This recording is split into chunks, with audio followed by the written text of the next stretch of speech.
Shane Schimmel here, the GOAT of ring announcers. And I'd like to welcome everyone to the Three Bells Podcast. I'd also like to say thank you for watching and continue to support this show. You guys looking for a podcast? Well, this ain't no ordinary podcast. This is the Three Bells Podcast.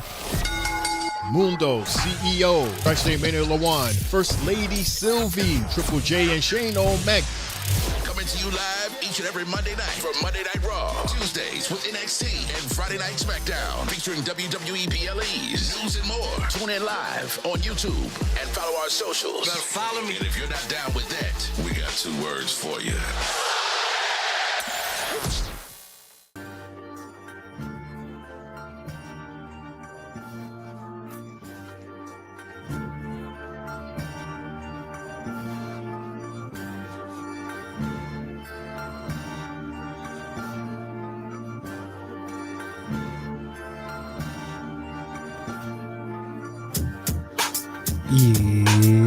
It's your boy, Hoodie J, for tonight.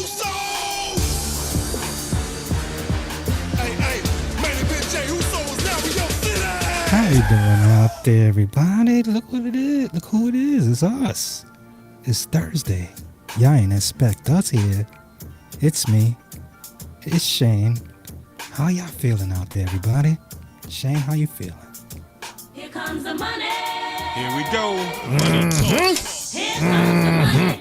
What's good, everybody? It's me, your homie Shane O'Mac, coming to you live from the Eastern York section of the Three Bells Podcast. Table, arena, place, as we celebrate the 4th of July. Y'all, it's the 4th of July Eve. And being that tomorrow we're not having a show, and remember on Tuesday, Jay, Mundo closed the show by saying, we see you guys on Monday. It was like, wow, Monday is a long time from now. So I said, why not just have a pop-up show Wednesday, Thursday? Jay said, let's do Thursday. So here we is, y'all. It's Triple J and Shane O'Mac and the Three Bells and you. Jay, what's up, man? How you doing? So, Shane, we gotta do our original thing. Bless us, my guy. Why not? Because you're ready and I'm ready. Let's do it. Let's get it for this. Yes. Three Bells Podcast, everybody. Pop-up show. Sir. So think of this as like the Three Bells meets The View. You know, this is the table talk for us tonight. So we talking about any and everything that either pops up in our head or you fellas and ladies out there have something to talk about. So Shane, There is something that I would like to start off. I like to start off by giving prayers and condolences to the family of this actor. We all know this actor. He was in Kill Bill. Remember, he was Bill's brother. And he also was in Reservoir Dogs. Michael Madsen. ooh, Remember that cool Rest in dude? peace. Yeah, he passed away today on the 3rd at the age of 67. Shout out to Michael and thank you, man. He's a Big cool facts. dude, big fan. He did Reservoir Dogs, Kill Bills 1 and 2, Donnie Brasco. He has quite that's a classic. He has quite a resume here, as well as the Hateful Eight. Like, he was just like that dude, one of those few dudes that Quentin Tarantino would turn to. You know, him, Sam, Leo. He did Thelma and Louise. What was he in Thelma and Louise? It's like I see him in the movie, but I don't remember exactly his character. The role he played. Right. Because that movie really shined more on Brad Pitt. Right. Once upon a time in Hollywood. Yeah, like he has quite a resume. So shout out to Michael. Yeah. And the funny thing is, there's sometimes when I just watch movies and I don't even know the damn names of them. It'd be so weird because I just look at the actors. Like when I'm on Netflix, I see the actors. I'm like, oh, this person's in this movie, in that movie, in this. I'm like, okay, yeah, I'm gonna watch this. Yeah, like you see their face and you go, oh yeah, that's this guy. Yeah, Oh, that's because this guy. I watched this one movie yesterday and I went and talked about it to Rick, and I was like, "Yo, Rick, I don't remember this movie, but I know all the actors were cool in it. I just can't know. I don't know the name." And it was Morgan Freeman. Mm-hmm. It was Salma Hayek. Samuel L. Jackson. And the dude who plays Deadpool, Ryan Reynolds. Oh, where Samuel L. Jackson was like his bodyguard. Yes. Yeah, that's a sequel, and Selma Hayek was Samuel's wife. Yes, In she the was his movie? wife. Yeah. And Antonio Banderas was the bad guy. Mm-hmm. Oh man, what's the name of that movie? That's a cool movie too. See? Damn. I don't even. It's gonna make me type it up. And the weird thing about Ryan, I ain't gonna lie to you, I was not the biggest fan of his at the start of his career. I just thought of him as just like not funny and not amusing for some reason. This one being part 2 was the hitman's wife's bodyguard. Yep. That's it. Yeah, he did like this TV show. He was doing TV and he just didn't grasp me. And then he did Deadpool. Is it Yeah, he did. Deadpool? He killed Deadpool, bro. He did crazy. Yeah, like Deadpool, he just shot into the universe with that one role. And it was like he did no wrong afterwards. Right. And then he decided to start using his money wisely and started buying real small things and turning them into big gems. Like he went overseas with a friend and got a soccer team that was like a 4th division soccer team for like maybe a couple of $100,000. Mm-hmm. Now they're worth millions. Then he's like the co-founder of Mint Mobile, and you're like, yo, he sells Mint Mobile to I guess what, AT&T or somebody, Mm-hmm. and he gets another couple of $1 billion. So you're like, wow, he self-made everything he did. The man, Real quick, he is smart. He is. And then and it seems to me like a lot of these actors, when they're hot, you'll see them for like a good streak of like 3 to 5 straight years, movies coming out back to back to back to back. And you'd be like, okay, fine, we know who's the hot actor right now, who everybody wants, Right. because that's definitely something that I keep an eye on as well. I'm trying to see the movie because I have a feeling that it was before. Oh, when he played, he was in Wolverine. Yes. The origin where he played the guy with no mouth. Maybe that's why I liked him, because he didn't have to speak. None. Because he was on the third Blade also. He got a good resume, really good resume.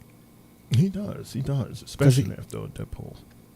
He even did that cartoon Turbo with Samuel L. Jackson. So that's like 3 movies they've literally done together. Oh, okay, that's what's up. Oh, so they're good friends. Mm-hmm.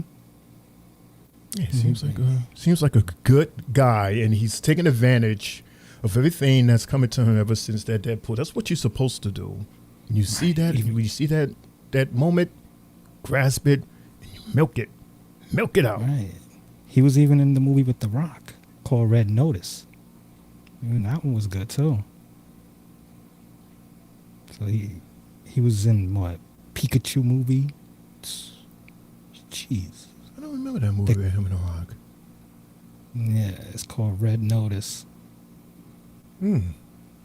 Was that like an action like the one he did with Sam? It's an international crime movie. He's an agent. Okay. And they're trying to catch the art thief. Mm-hmm. Speaking of art, let's see. Well, what? Talk to me. Let's what we got here. Message. Oh snap! Look who's first. Brian is first. Brian, what's up? He says, 3 bells on a Thursday. I know I don't have a life, And that explains why I'm here. Hey, what are you trying to say? But Shane O'Mac and Trip J, I am so confused, but grateful. We're grateful to have you as well, bro. I know you probably seen the post on Twitter earlier, and it was like, what? What are they doing tonight? Here we are. Yeah, here we are. Since we're not having a show tomorrow, and I don't know about the other fellas, but, I really do love being here. Right. And it's like whenever we can have a chance to do a pop-up show and just pop up and say, surprise, we're here, surprise. That's what we're doing. It's a surprise show. Yeah. Cool. And look at the surprise. We get a surprise. But here are these thoughts. Here these thoughts is in the house. No way. What's going on? How Thoughts? are you? How's it going, fellas? Great. Mm-hmm. I'm doing awesome. He answered our question. Hitman's wife bodyguard. Maybe even have David in the house. David, what's going on? How are you? Oh, wow. Really? I'm going to have to look into that, David. Documentary. Montreal's Expos documentary coming to Netflix. I definitely got to pay attention to that. Because they eventually, just went extinct. Mm-hmm. I gotta see that. Oh, Vay Brian. We just chat. We are part of the talk, or just passengers. No, we're hearing you. We're hearing you. We had to open the show, and sometimes when Jay and I we talk, we kind of, We've done this before. Yeah, we've done this before. Where Jay and I opened the show, Al. and we were supposed to invite Lawan. And it was in the back of our minds to bring him in, but by the time we thought of bringing him in, the show was over because we were so deep into thought and conversation. Ooh-wee. Oh, man. That was a good one. So what's on your mind? What's on your minds out there? What y'all do today? Brian's What y'all want to talk about? Check out the movie. David says, Google it. Hear these thoughts. Oh, yeah. Turbo the Snail. Yes. And Red That was a good Notice kids was a movie. Netflix exclusive. Okay, that's why. It's an exclusive on Netflix. Good one. It's a good one. Okay. Ah. It's just like how, you see Adam Sandler, and Adam Sandler got like exclusive movies straight to Netflix. Mm-hmm. Tons of movies. And I'd be like, damn. Isn't he supposed to have a what is that? The sequel to Happy Gilmore too. Mm-hmm. What is that? Is that a theater release or I think that's straight to Netflix, if I'm not mistaken. straight to Netflix too? I think so. And I wouldn't mind it either. Well, I Because, mean, it looks to me, interesting. And, he's a Brooklyn guy at that. So, Really? Yeah. No So, way! like, I didn't know that. Like, I wouldn't be too surprised, like, if he filmed at the golf course by Polyprep. All the way, like, by the Sheepshead Bay area. That's what's up. I had no idea that he was from Brooklyn. Like him, like, you see the connection like him and Chris Rock have. Brooklyn boys. He went to NYU as well. Yeah. Mm-hmm. Oh, Yep, he's- Sandler was born in Brooklyn, New York on September 9th, 1966. Oh, okay. Right there on whose birthday Probably- is that? Oh, my ex-girlfriend. Oh, God.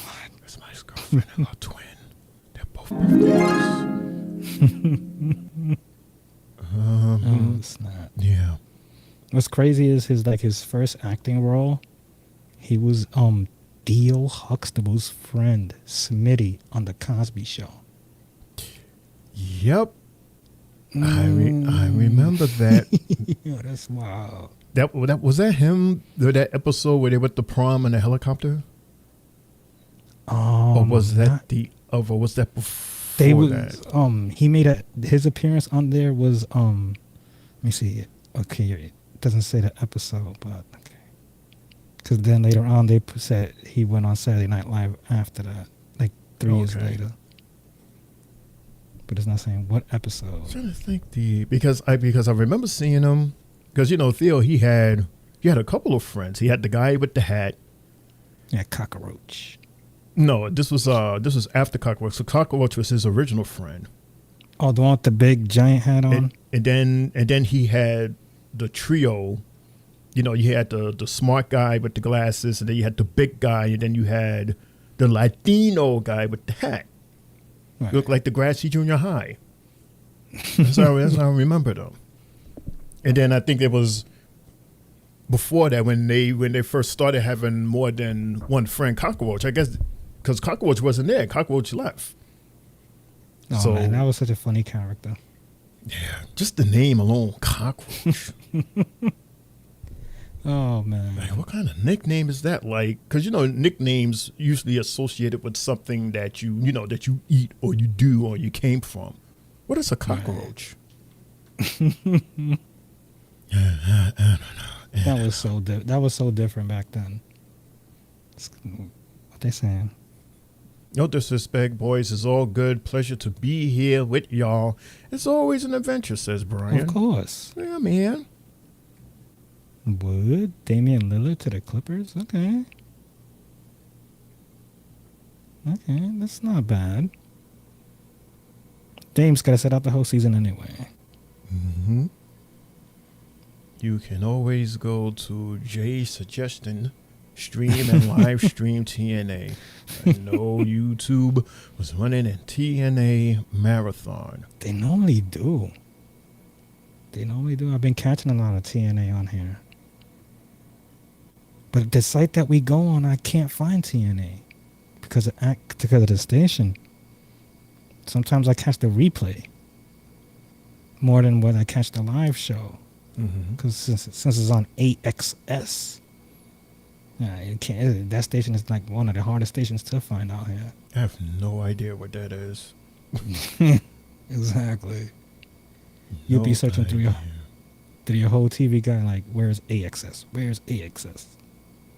You definitely need to hit one of these local stations. But speaking of local, like NXT, apparently their ratings are not at its best for some reason. Did you hear about that? That's what I'm hearing, that the ratings are going down. Mhm. But you would, like, I look at it this way. It's getting hot. And then there's the time of the year where it's a graduation season, prom season.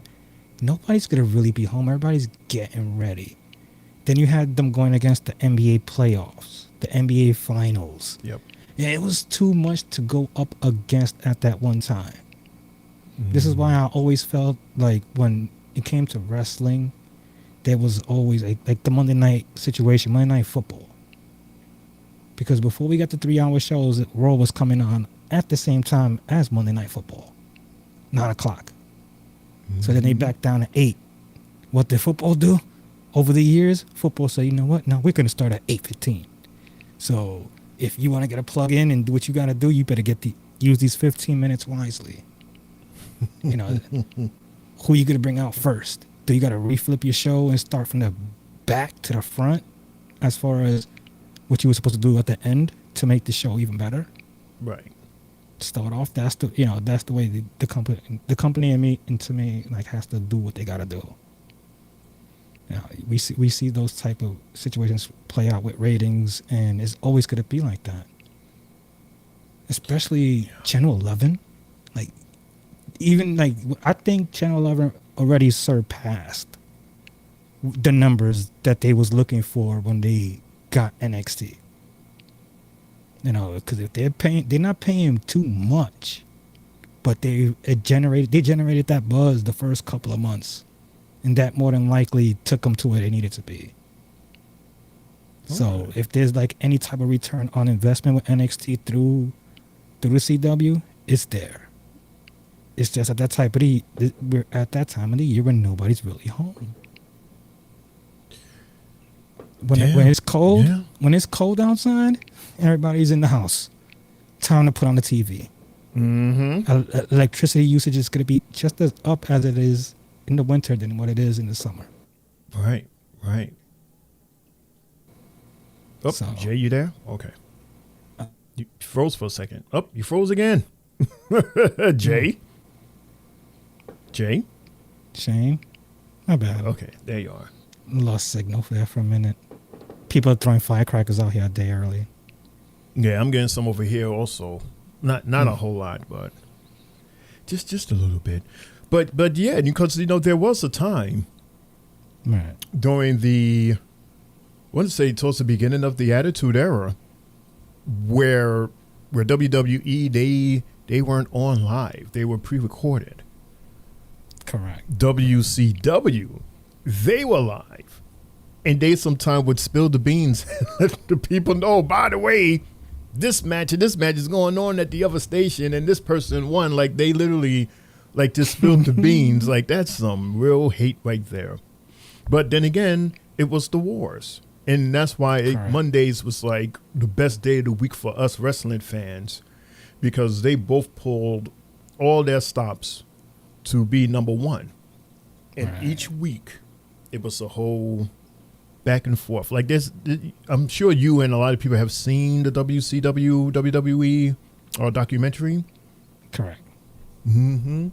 And you will see how very them interesting. ratings, how WWE had just all them ratings to themselves for a while Mm-hmm. until the shift happened. Yeah. And at that, I remember back in the days, we used to go in the back of like the New York Post or the Daily News, and we would be able to see the Nielsen ratings back then, and see what shows, like the top 100 regular TV shows, then to combine with cable shows or whatever, and you would see sometimes during the weekend where Raw will probably make the top 100. Yeah, like damn, how in the world did this just make the top 100? Why? Because there ain't nothing on. There was nothing on. So, when you take advantage of certain times and stuff, like back then when the Monday Night Wars was happening, you was like, they're capitalizing when there's nothing on TV. The best time to. Of course. Like Monday was just like that. First day back to work. Mm-hmm. After dealing on the weekends, I hear people coming in the room noise. Uh-oh. Hearing people coming in. Brian says that Mustafa Ali is fighting Cedric Alexander tonight. Right now. Okay. Keep us in tune with that, Brian. Two former WWE combatants going against each other. That's cool. Oh yeah, that's right. TNA's on right now, right? Yeah, he's saying, here he starts to saying, I gotta watch that feud. Unlike them both on 205 Live. I feel, even with Mustafa Ali, that was a guy that WWE dropped the ball on because they put him in a stupid ass group. That Retribution group. It went downhill faster than what it could go uphill. Well. Look who has stepped in Who's here? the house. Ladies and gentlemen from Tri-State Mania, it's the one. What's up, man? Yo. What's good? And welcome to Tri-State Mania. Yo, what up, everybody? How's everybody doing today? I'm sorry I was running a little late. I had to take care of the stuff in the house real quick before I hang out with the bros. So, what's up? What's good up, with you? man? What's How good you with you? doing? Talk to us. Nothing much, man. Just busy day today at work. Everybody's getting ready for the 4th of July tomorrow. So, that's really about it. Nothing much going on right now. The past couple of episodes, it seemed like we didn't want to get off because we was talking about business in hand, and then we was talking smack, and then almost a whole hour had went by. Now we have this pop-up show today, and it's like, are we even gonna have a show? Like, what's going on? Luna's not here. Lawan's not here. Lawan's just And then for a getting- second, I thought Jay wasn't going to be here. I was like, I'm gonna do this by myself. Wow. And then I jumped on the Nah. Facebook, and then that's when I saw what you wrote, what Mundo wrote. Concerning that, he had these thoughts. I wish he had these thoughts had contacted him earlier, so that we could have given him the link to come into the room. To be on camera. Good still. I think I do have to. It says you could say the same. Brian said he agrees with Hirdi's thoughts on the feud that they had in 205 Live. And then Brian says also you could say the same thing about Alexander and the Hurt Business, Jay. Yeah. I felt that group should have never been disbanded at the time that they did it. To me, that was a faction like no other. Especially with Bobby being at the front of it. Then, Shelton was always one of those wrestlers that was an underrated guy. And you would look at him like, yo, this guy could do this, that, and he's damn near touching 50.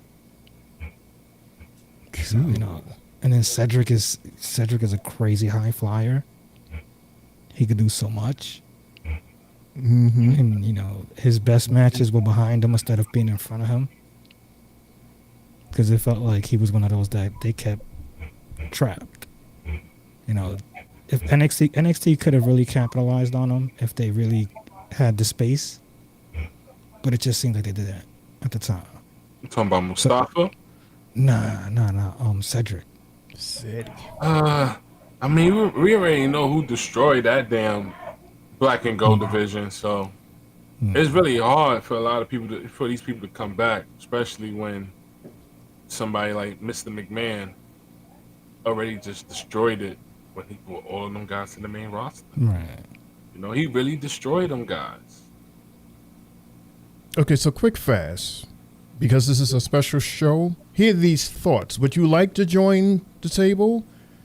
If you say yes, then Lawan, you said that you could send him the link to the send him the room. link and give him the password. I'll send him through Okay, Instagram.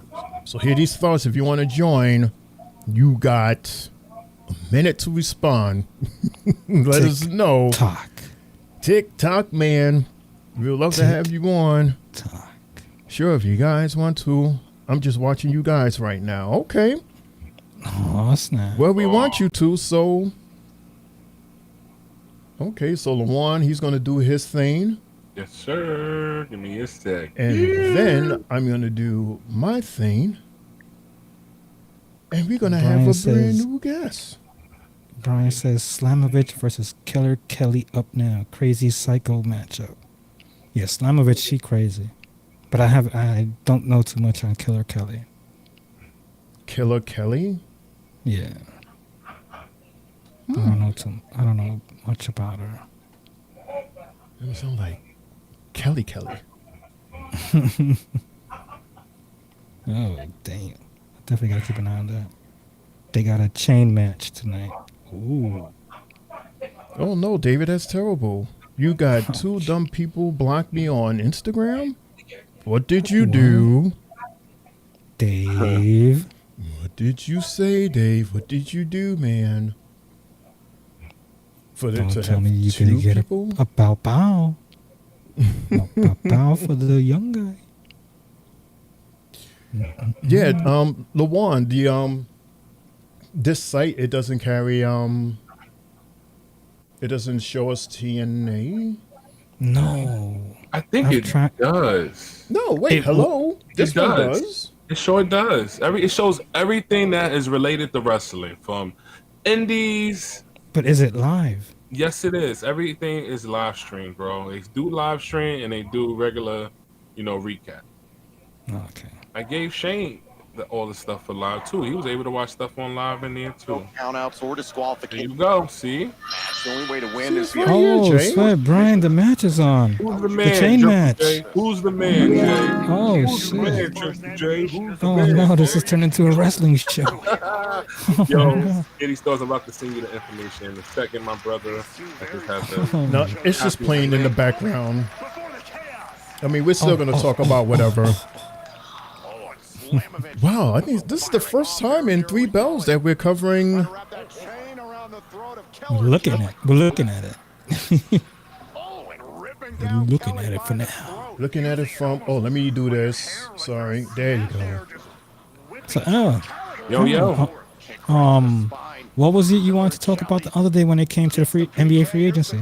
So, I don't know if y'all talked about it yet, but I wanted to get y'all thoughts. Well, Mundo is not here, so goddamn, I can't really ask him. I could wait till hear these thoughts come in because I don't know if he does watch basketball or he's into basketball. I know Shane doesn't really watch basketball as much. I think he watches a lot of baseball. At all. But I wanted to ask everybody, what's going on with the free agency, stuff that's going on with the Knicks, how Milwaukee is treating Damian Lillard, got the nerve to, release this guy basically. It's just, the NBA is getting crazy right now. What happened with the Pacers? A little bit of sports talk right now with the NBA because a lot of stuff is buzzing right now. Mm-hmm. Are you satisfied with the coach? You know what? I am kind of satisfied with the coach. And the reason why I say I'm satisfied because this guy has coached a lot of good legends. Kobe Bryant, he's one of them. LeBron James, he's a first ballot Hall of Famer. Coached that whole Golden State team. Yes, it was under Steve Curry's Steve Kerr's coaching book, but that man was able to coach this team while he was out being sick. And he took them all the way to the promised land until Steve Kerr was able to come back. So Mike Brown, I was a little skeptical before, when he was with the Cleveland Cavaliers and all that. But I can't really blame him for that Cleveland Cavaliers team. He did so much he could do. It's all about sometimes the city you go to. A lot of people don't like going to certain cities that don't generate a lot of wealth. Look at cities like Indiana. They don't generate a lot of wealth over there because there's nothing to go over there and have vacation for and do over there. Cleveland, that's one of them areas, But, big popular areas like New York, Los Angeles, Boston, those places get a lot of revenue. A lot of people go over there to go see stuff over there, So let's see. I'm one who awesome job. He has done an awesome job before. He also done an awesome job with the Sacramento Kings. I am even not going to even front. I like Fox. I really like Fox, and I like the way he was coaching them guys. But the Western Conference is a tough division. Tough conference. They fired him for no reason, in my opinion. That's why Fox left. And he told people, listen, if he gets fired, I do not want to play here no more. Because look at this. The first year that they fired him, compared to like the second year, third year, now look at where we are at with that team. He left. Jordy Fernandez came to coach Brooklyn. That whole team just went kaplooey. They signed DeMar DeRozan. They traded for Zach LaVine. And it was like, yo, you just literally got the same guys that were on the Bulls for years past, thinking that they were going to do the same thing they did there. They're doing the same thing over there in Chicago, over here. I just don't think DeRozan and That's what Fox didn't want. Together. Fox didn't want that. Hell no. DeRozan is not a great 3-point shooter. So the way Fox plays ball is like he's going to be in his way. It's not like Fox can go inside because he's quick, he's shafty, he can get to the boards, get an easy foul and one like nothing. You got to clear that paint for him because everybody else on the Sacramento team, sorry Shane O'Mac, was able to stretch the floor. Go ahead, Shane. For the first time ever in Three Bells history, ladies and gentlemen, we introduce to you and all here these thoughts. Wow. Look at here. He is sitting next to me. Snap. Who's in the building? What's good? What's going on? Am I live? Yes, you are. Yes, yep, you here. Wow. What's good on, man? Man, y'all got the whole wrestling situation on the screen and everything? Yeah, man. We do. Yeah, I mean, it's a little slow, but I watch it on my own thing and try to match it to how everybody else watch it. So. Oh, I gotta get something like that. Shane O'Mac is the GOAT when it comes to the Lawan, technology. he'll send you that link Wink. Yes, I will definitely send you the link. Hear these thoughts. Wink, It wink. does live streaming. It does fights, boxing, and all that, man. So What? you're gonna be good on Everything. that site, my brother. Everything. Everything. And I got 3 other sites similar to that Oh, one, so I'm gonna send you the damn. first one. You got backups? Yes, I great. do. I got hella backups. That's what's up. I That's don't what's play up. for cable no more out here. No. It was like back in the day when we used to call the cable guy to come by, Oh man, listen. hang some cables up. Miss them days, man. Have that hot box. Oh yeah, Yeah, remember the hot hot box, yeah. box? That big, I had this little small thing to the side. My grandma said, "Don't you ever take that out. You better leave it in." Yeah, that's it. The cover's blown. Oh, cover is blown. Yup. Yeah, You take it you- apart, you you gotta call the joint- cable. Oh Your God. joint gets zapped, you're screwed. So here are these thoughts. Can I ask you this question? Yes, sir. Because I can't ask these guys because they weren't here for the Night of Champion PLE. My question is, as a whole, what were your thoughts on that PLE? I didn't think it was that bad. I mean, I saw that there were people who were disappointed by it, and you know they had their reasons. But I mean, I guess I got what I wanted to get out of it. I wanted the Raquel and Rhea Ripley match to be hard hitting. I think we got that. I thought Randy versus Cody was pretty decent. I think the Cena match was probably one of his best matches so far during his heel run. So overall, it wasn't bad at all. I didn't think, at least for me. So you felt the same way? You felt the same way like me and Shane did about that Rhea Raquel match? Like, to me, that was the best match on the card. And That was- like Well- that Karrion Kross and Sami Zayn one was right up there, right behind it to me. Yeah, the Rhea match was the one I was actually looking forward to because I'm like a big like no disqualification, no holds barred fans, especially if like when it comes to two people that are like powerhouses. When they're in that match and they just destroying each other, like you already got me sold on it. You do something like that. Yes. And then they brought Raquel out too to add a little bit of, flair to it as much, a little bit of dressing to the salad. But Yeah. that was probably the best match of that card. You know what? I can agree with you. They just made some weird decisions as far as the ending go. To have Roxanne to come out there and get her stuffed in the garbage can, and then she's just sitting in there for the rest of the match, and that didn't even help Raquel win the match. I'm like, Not, I guess. not at all. But I guess that was part of her character building in terms of building that relationship with the Judgment Day, in terms of her just like helping out, and I'm guessing that led to their confidence in having her as her tag teamer. They remain to be dominant throughout the WWE. The best faction right now. Because everybody that came to that team has won a title. Except Carlito. But you could say Carlito too, even though he won it in somewhere else. yeah. But everybody that's came to the Judgment Day has won a damn title. Finn Balor, JD, Damian Priest, Rhea Ripley. Everybody has won a title on that squad. It's true. No, you're right about that. I didn't even think about that. Kudos to Edge. Hey, Kudos to Edge. hey, I wish he was still on that damn team, man. I wish. Let's gather all the Judgment Day characters, old and new, and have them destroy everybody from Raw and SmackDown. Hey, let's invade NXT and Right. TNA also. That was crazy. You would say they're the most dominant faction of at least the past 7 to 10 years, title-wise. And they were able to do that not only with these guys, but with 4 other women, with Rhea Ripley, Liv Morgan, Raquel, and now Roxanne Perez. All right. And Liv had the best run of her career, part of the Judgment Day. Hell yeah. Even Damian Priest, same thing. I love Damian Priest, man, so much.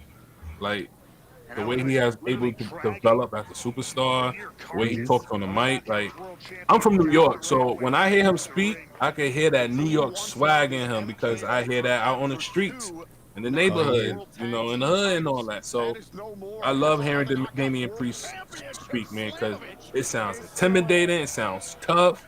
It makes you want to be like, I can relate to what he's saying. That's that. Of course you can. That's that Bronx accent. That's they let- why the Bronx. Yeah, They're letting him- I know y'all going. Period. Shane O'Mac, I know you hear people in Brooklyn talk Of like course, that. of course. Oh, got almost every other bodega. Exactly. Exactly. And as a person who's not from New York, hearing that in him, and in that moment they had the back and forth between him and Jacob Fatu, and Jacob being from Oakland. When they was in the ring together, I got scared. I was like, bro, something about to happen here, bro. They both came from the streets. I mean, Yeah. they may forget they wrestlers in this moment. Like, I don't want nothing. I don't want nothing happening, man. I'm surprised they went away from that. I would have wanted Yeah. to see like a best of 3 between those two. That would have been good. They would've tore Mhm. the hou- True, I that think would have we- tore the house down at Mania, or even at SummerSlam. Yeah. But yeah, they made some strange decisions that not a champion. That's the only thing I would say that I did not like. But you know, I gotta wait and see what they do with it. The only way to know. Like I Right, didn't and think it- Sammy should have lost that match, to be honest, or should have won that match that way. Personally, You know, a lot of people didn't even think that he should have won. no. Even though I think the bigger winner, even though Sam won, was Karrion. Because he gained a lot of respect, he gained a lot of fans, and that pop that he got, that pop was loud as hell. I thought he should No. have won that match, in my opinion. I really thought he should have won that match. You know, I would have loved to see him win by like disqualification, like finally Either get that. through to Sammy, and then Sammy finally, you know, remember he punched him in the face, like to have him go crazy again, and then like hit him with something to get disqualified. Then that would have, or at least told us that WWE wants to do something more with Karrion Kross. But to have Sammy win like that, now like where do they go with Karrion now? Like, because Sammy's on his own thing. I think Karrion Kross got what he wanted to. I think he got what he wanted to get across as far as to Sammy. You know, Right. because as he was saying, like, you know, let him know you're not really a good guy. Never was. You're a bad guy. So he just 'Cause wanted you- to plant that seed. And Gotcha.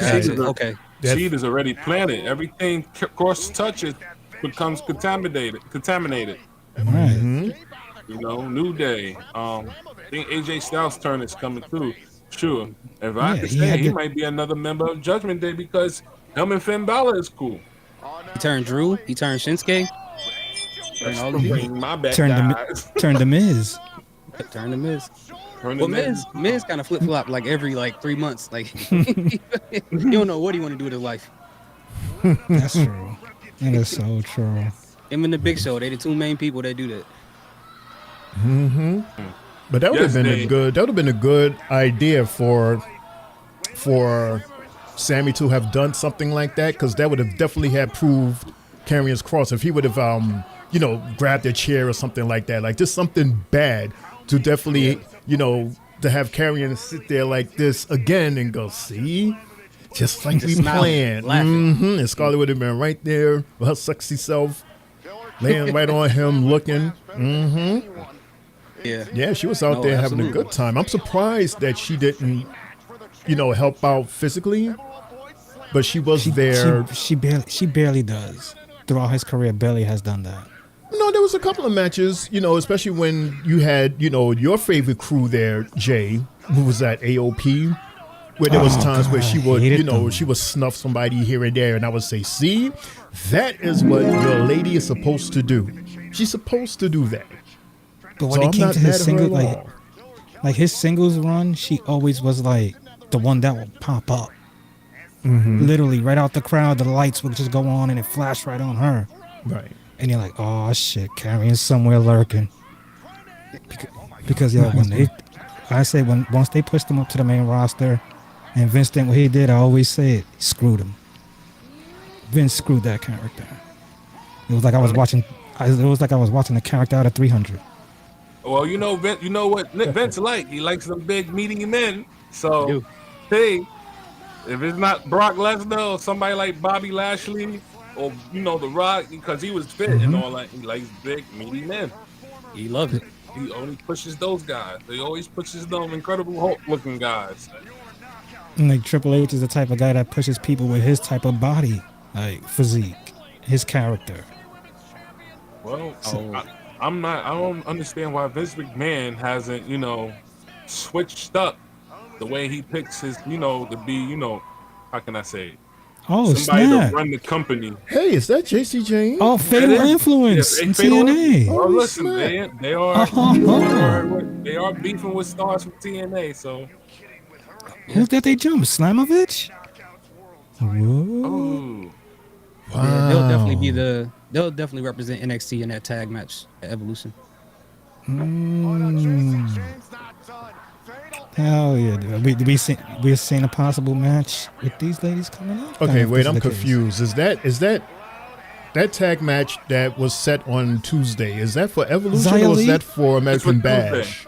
That's for The Evolution. Evolution. The Fatal 4-Way tag match. That 2-on-2 that Ava had set right that's before. for Tuesday. That's Great American Bash. That's Oh, Great yeah, American it is. I'm Bash. bugging. Great American Bash, yeah. Okay, and No, then not she that one. defends her title against Jordan Grace. At, Evolution. Okay. Oh, okay. Yeah. got my Yeah. Evolution shirt ready. Can't wait to wear it. My shirt's coming in this week. I got I want to show the chat again. I want got- to show the chat Oh, my yeah, shirt yeah, again. I got 4 shirts coming in. So Oh man, Right? this guy's gonna change. This guy's gonna change every 20 minutes. oh, he's gonna show his shirt, dude. Why not just surprise us? Oh my god! Here he showed it the Dude. other night. He's He gonna showed it the show off other his night. shirt so much that on the day of, He's gonna be forget like- to put it on. Is it, gonna a, is forget it an to put that Evolution shirt? I don't know. This with a lot of ladies on it.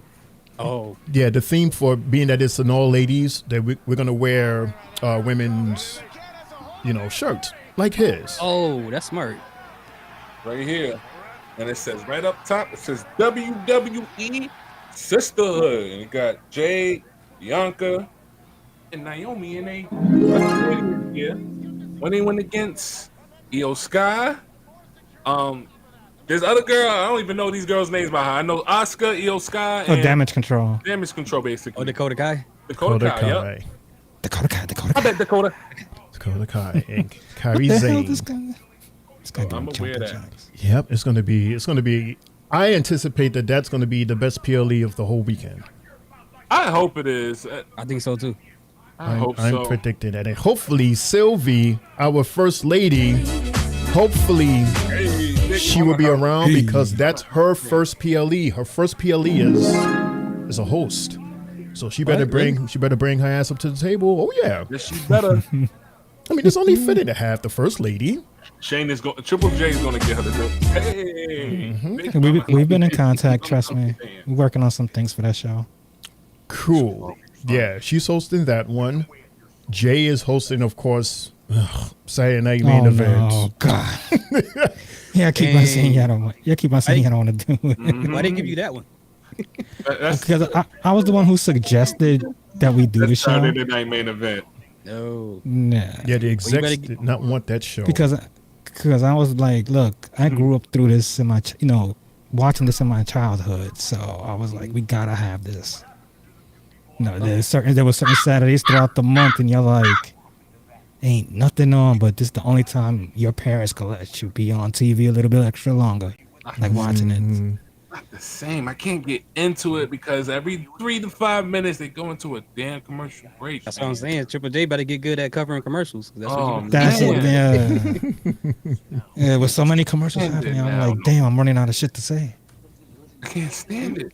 I hate the show now. I gave the show 3 times to watch, man, up here with these lovely gentlemen. 3 times, bro, and 3 We're times handsome.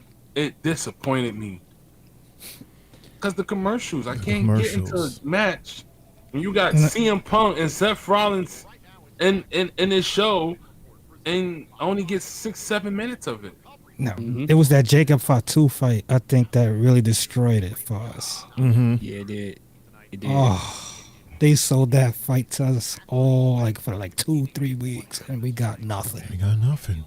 We got nothing. So it came to the conclusion that it is a glamorized house show, Basically, that's what it is. and yeah, it's just a money grab, just like a lot of things that's going on these days with TKO just watering down the product and just trying to understand that you're a business and you're trying to make as much money as possible here, but at the same time you got to understand that this is not just a bag of potato chips. Like, this is something that a lot of people have invested a lot of years in. They're very passionate about this. So when you dilute it to what we have now, because you're reaching for a money audience more than try to keep the passionate audience, it's like that's how you have an attitude with, Saturday Night Main Event, where it's like, That's why we had the attitude of what was that, Mania, the end of Mania Night 1, how that was better than the end of Mania Night 2. Way better. Way better. Not I even agree. close. Yeah, it wasn't even close. And I think it was that moment that literally chased Travis Scott out because he is done. He is got- not. It's reported that Logan he is Paul. not coming back. He was supposed to be on some stories moving forward. They said nope, No, nope. I'm hearing something about Jelly Roll having a small. Mundo's in the thing building, coming up. guys. Mundo says, well, hello there.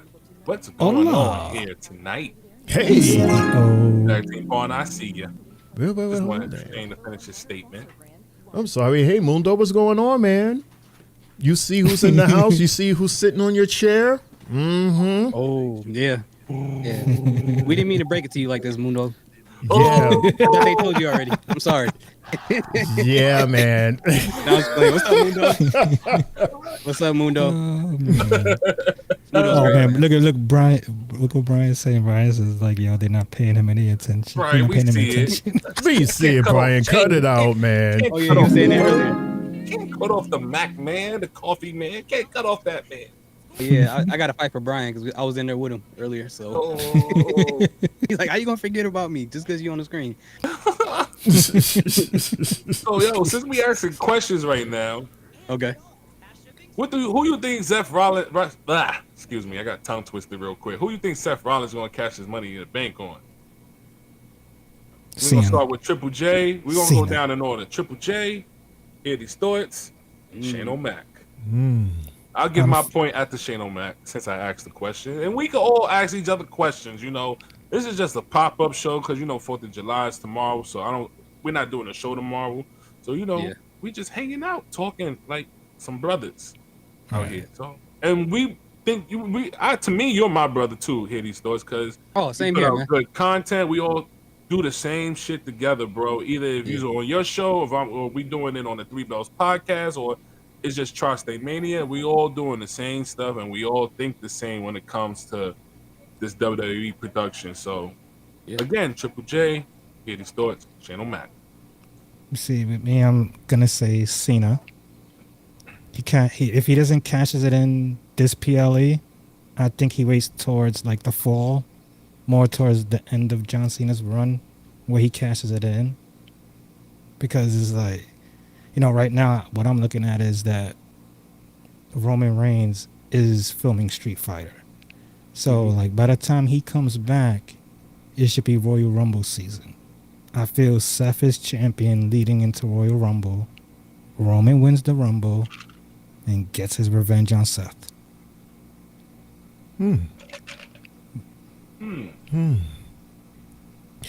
This is a tough one because I want It is. him to keep that. I want him to keep it because he's doing exactly what he's supposed to be doing, and he's terrorizing WWE. He's going around and he's popping up here and there, having us thinking that he's going to do it. No, he's not going to do it. He's going to do it. No. So this needs to happen, and we need to keep something going on with John until when? December, when he's going to leave? Like, we can't just have him Yep. lose the title now, and then it's like, well, what's going to happen, afterwards? Like, where's the awesome promos that we're getting for him is going to come from? One of the reasons why he's able to talk so well and so good is because of that title. That title is part of his zhuzh of his promos. And that suitcase is part of Seth's zhuzh. So, but, I mean, of course he's going to cash it in on Cena. When? I don't know. Hopefully sometime in December. Did I answer the question? You did. Okay. Where Eddie Storts go? Oh no, He disappeared. he's upside down. He's upside down. Hold on, let me fix Hey! it. Oh, that's not he. Talk about going under the table. Dancing on the ceiling.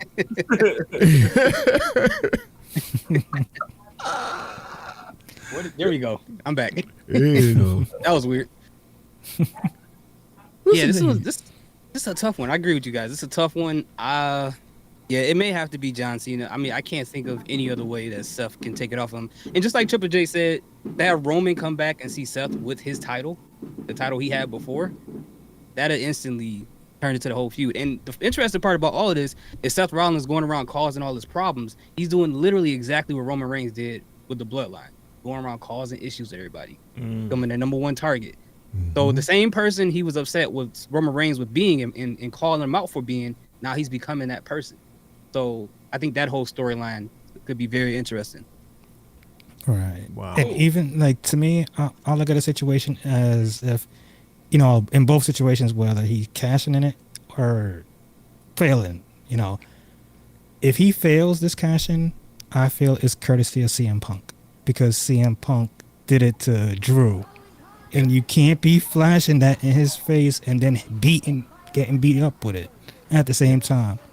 So Seth knows that he's lurking, and as you know, Punk was saying, it's the somehow Punk. So we got to keep an eye out on Punk trying to ruin at least one of these cash-ins, or the full cash-in in total. Well, here's my opinion. I don't see Seth Rollins cashing it on Cena or the Cody Rhodes match at SummerSlam. What I do see happening for John Cena to continue his championship run is Randy Orton coming in and messing that up for Cody Rhodes. And then we get our story with Cody Rhodes and Randy Orton from there. Because the look of Randy Orton's face after Night of Champions, you could tell after the couple of weeks he's been telling, like, listen, I will do anything to get number 15. That would be number 15. I will do anything to get number 15. And now that Cody Rhodes is the person that messed it up, not only did he just mess it up, but Cody Rhodes also cheated. Let's get that clear to everybody. Cody Rhodes cheated. The ref didn't see it, but he cheated. He also cheated with Kevin Owens too, his tag team partner that was his partner as well. He cheated. Randy Orton don't like that. We might be getting the sinister, crazy Randy Orton back. That's what might happen at SummerSlam, causing John Cena to continue his reign. With Seth Rollins, right? I see him. We've already seen the little preview on Raw with CM Punk pushing Gunther. I don't think they'll push that to Night of Chance. Not Night of Chance. Clash at Paris or something. That's the name of it.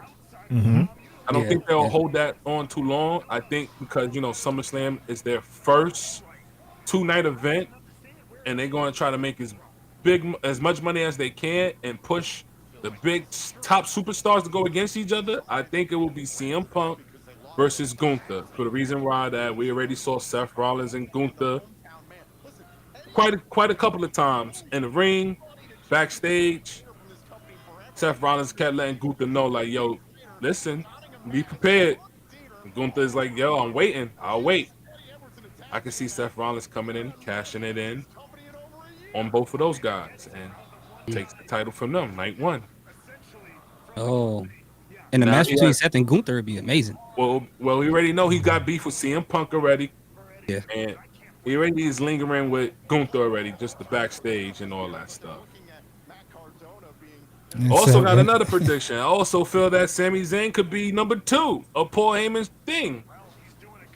How would it feel for Seth Rollins to get the same shit done to him what he did to Roman Reigns?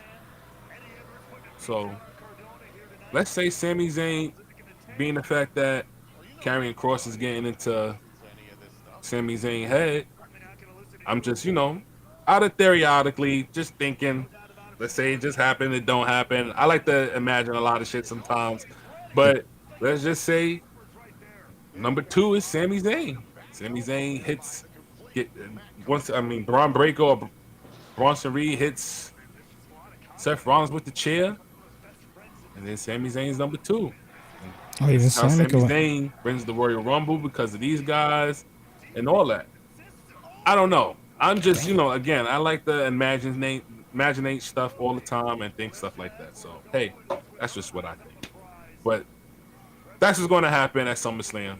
He's going to cash it in on CM Punk and Gunther if they decide to put them at SummerSlam.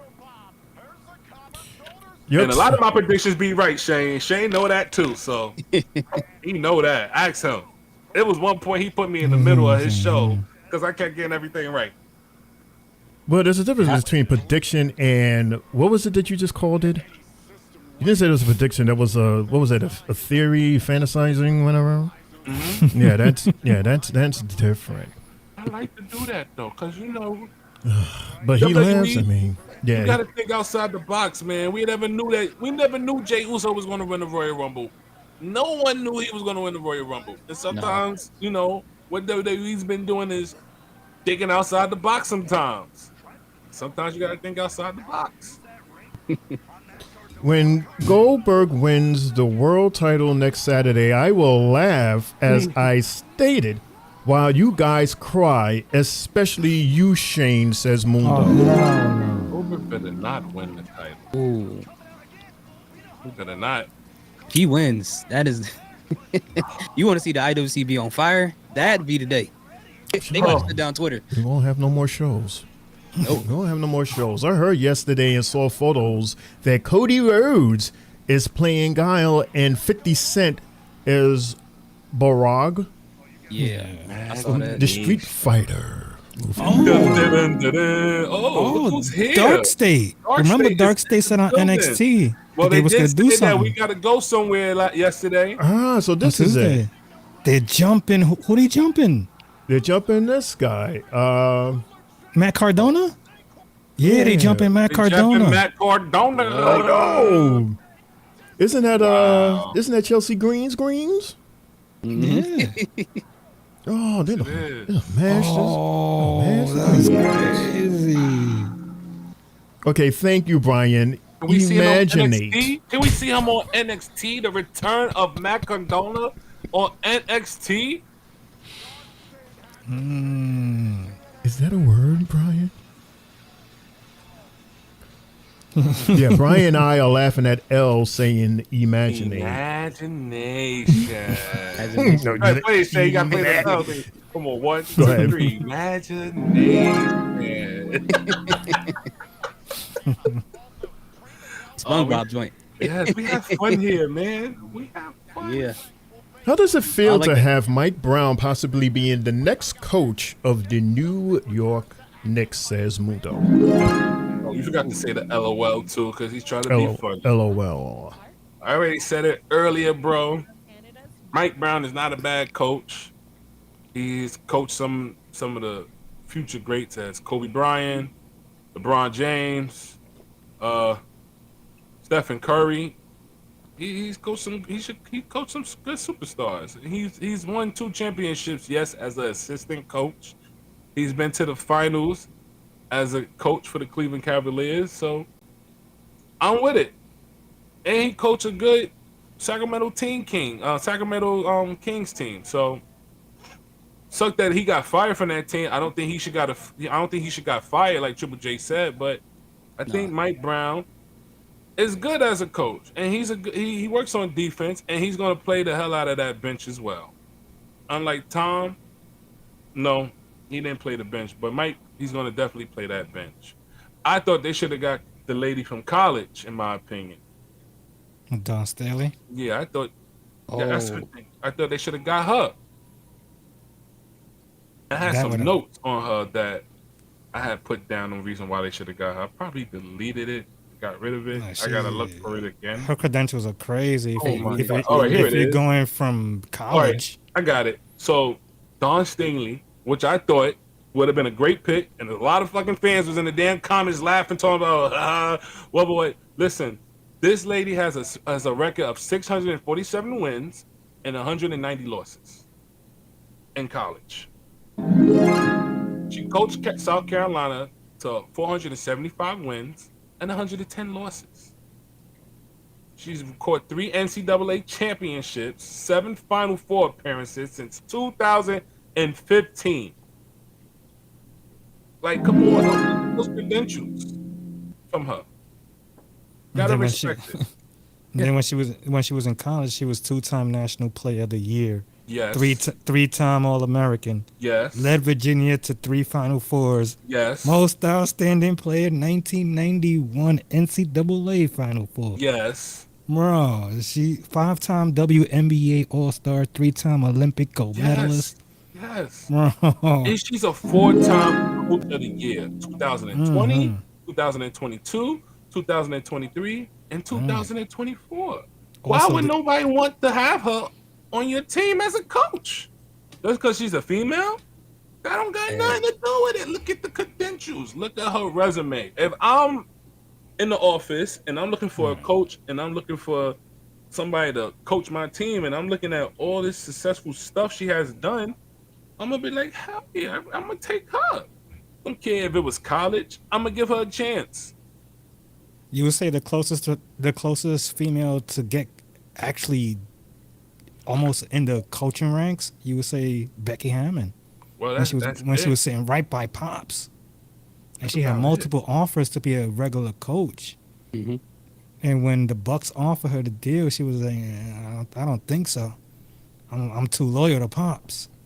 Yep. And everybody's loyal to Pops. Everybody Nobody is. want to leave him. From the course water not. boy to the starter. They all know it to him. Man, she has a March Madness record of 46 and 15, 42 and 9 at South Didn't- Carolina. Oh my- Didn't South Carolina go undefeated like 2 years ago? Yes, with her coaching. Mm-hmm. Coaching. But everybody want to laugh and say, "Oh no, no." What? My voice is bugging. You know, It makes- you know what it is? You go ahead. Go ahead. Oh, sorry. Go ahead. No, you can go.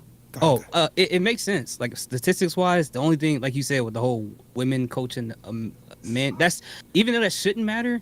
There's some guys that's in the locker room that's like whether it be they don't want to listen to her or they can't like give her feedback because they're worried that she may say they're saying something they're not. You know, they can't. They feel like uncomfortable with being open with the coach, and you kind of need that with the head coach, You especially need that. the leadership. But if Oh, they can get out of snap. that, then they'll be okay. I think if that Shit. were to happen. Look, title versus title. TNA versus NXT title.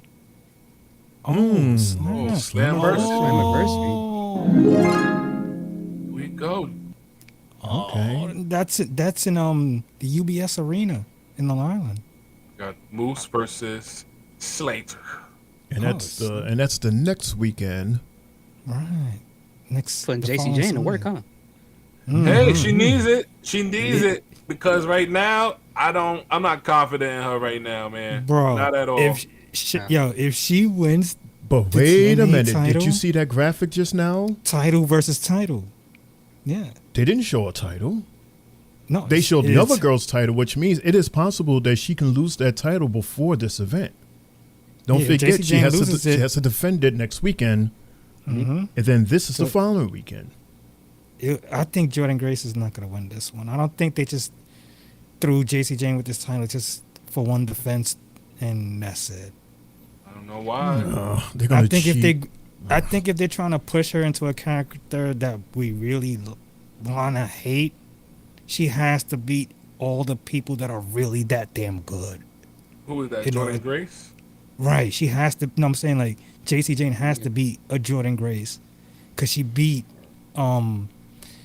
this girl before she got moved up to the main roster. Stephanie. Stephanie Becker. Oh, shit, why would I need to face Jordan Grace if I beat the person that was the champion? No, but what I'm saying is like with Jordan Grace, she's already fought. She's already been TNA champion. Mm-hmm. This is something that she definitely doesn't really need.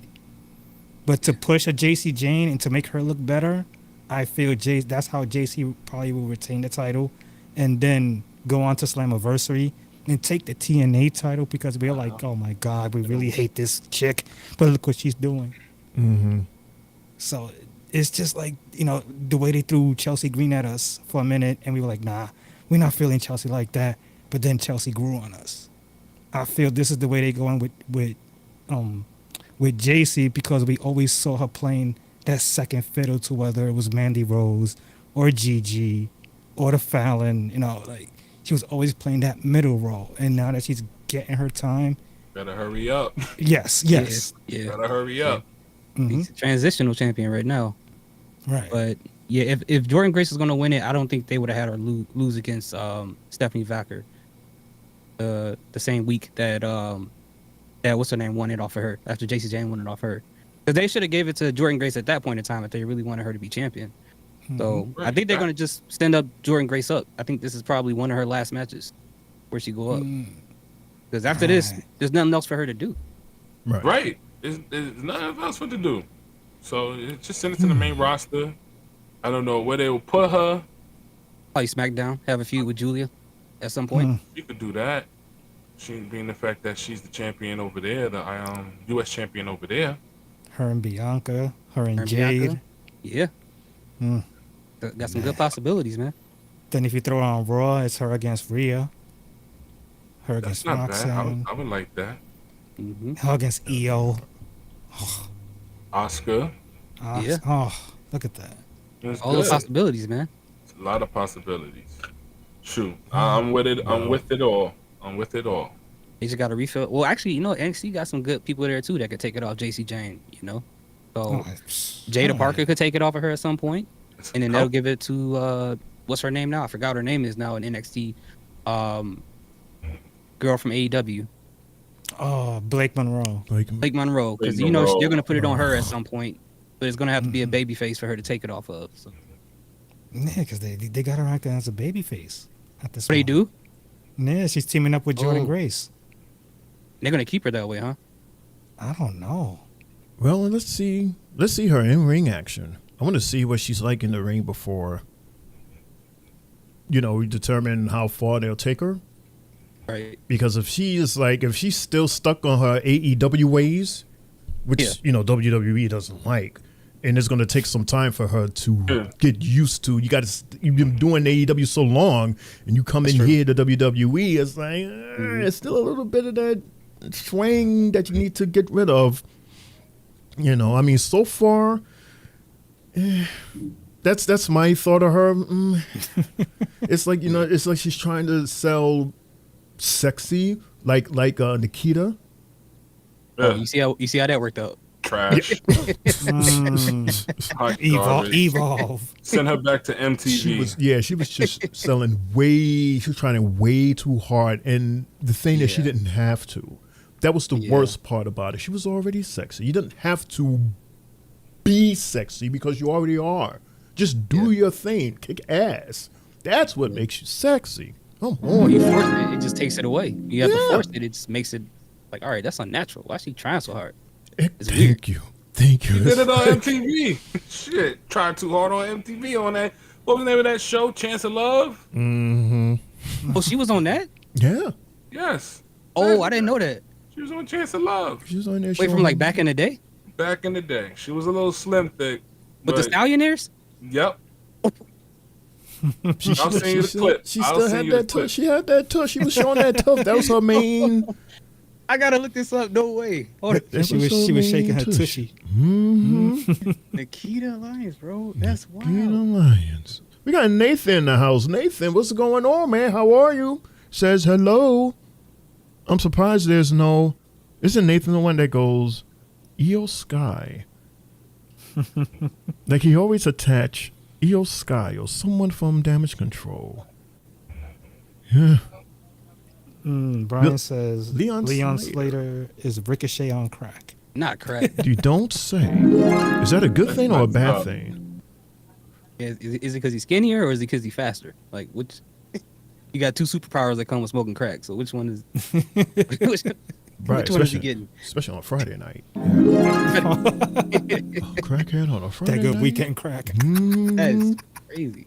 I don't know about y'all hood, but over here these crackheads be busy. Like they got a full-time job. Yeah, I gotta go over here and see Miss Mabel, pick up her laundry. Then I gotta go over here, Mr. Phillip, and pick up his medicine. I gotta go over here and clean up this head. Like they're just busy. No, that's how it is out here. You washing windows, changing brakes, and selling candy at the same time. Out here hustling. I mean, you gotta give it to a crackhead. They know how to hustle, make that money. For free. They ain't lazy. I remember remember when we used to have those detachable radios in the car? It's be this one guy for a block in 30 minutes, stealing 15 radios in 15 minutes. All the windows busted in. Oh man. Oh, just like what's that? The Warriors game. That was a mission. You break into the Oh, yeah. cars and you steal the radios. Mm-hmm. Oh, that is so 90s. He was quick with it too. His hand bleeding, but he got like 50 radios like in his hands running down the street. I'm like, this man is Selling them for what, $5, $10? something like, I don't know if I should be scared or inspired. Like this guy, he wanted those radios. You can't tell him nothing different. Ooh, who was that? Jay, who was that just now that kissed this guy? It's some guy. I don't even know these people. I think that was the chick that Matt Cardona at one time brung into TNA. Is that Stephanie DeLander? I think so. Oh, okay. Yeah, 'Cause she he just was- gave she him a w- kiss. Because he was saying that he owned her at one point on here. And then she was supposedly married to somebody else and such. It was crazy. Brian says he, I guess being Leon, is the best wrestler outside of WWE, tied with Will Ospreay. I gotta check him out then. Definitely. I don't know too much about him, but if you're giving it to us like this, And you then, know, WWE eyes are definitely on him. Mm-hmm. And Jay Mundo is reminding you Soto gave the Mets the lead with a singles. Let's go, Jay. Thank God. Says Mundo. Thank God. We've been losing of lately too much. Hasn't been good for our, the blood pressure of lately. Not like that. What was that video you showed us? Somebody was frying something. It was like oxtail. Oh yeah. Yeah. Oh no. Oxtail chicken wings. Oxtail chicken High wings. blood Yeah. pressure. Death on the bone. That video's good for Big Pharma. They're like, oh, go ahead and eat that. We got medicine for all that. $5,000 a piece. Come on through.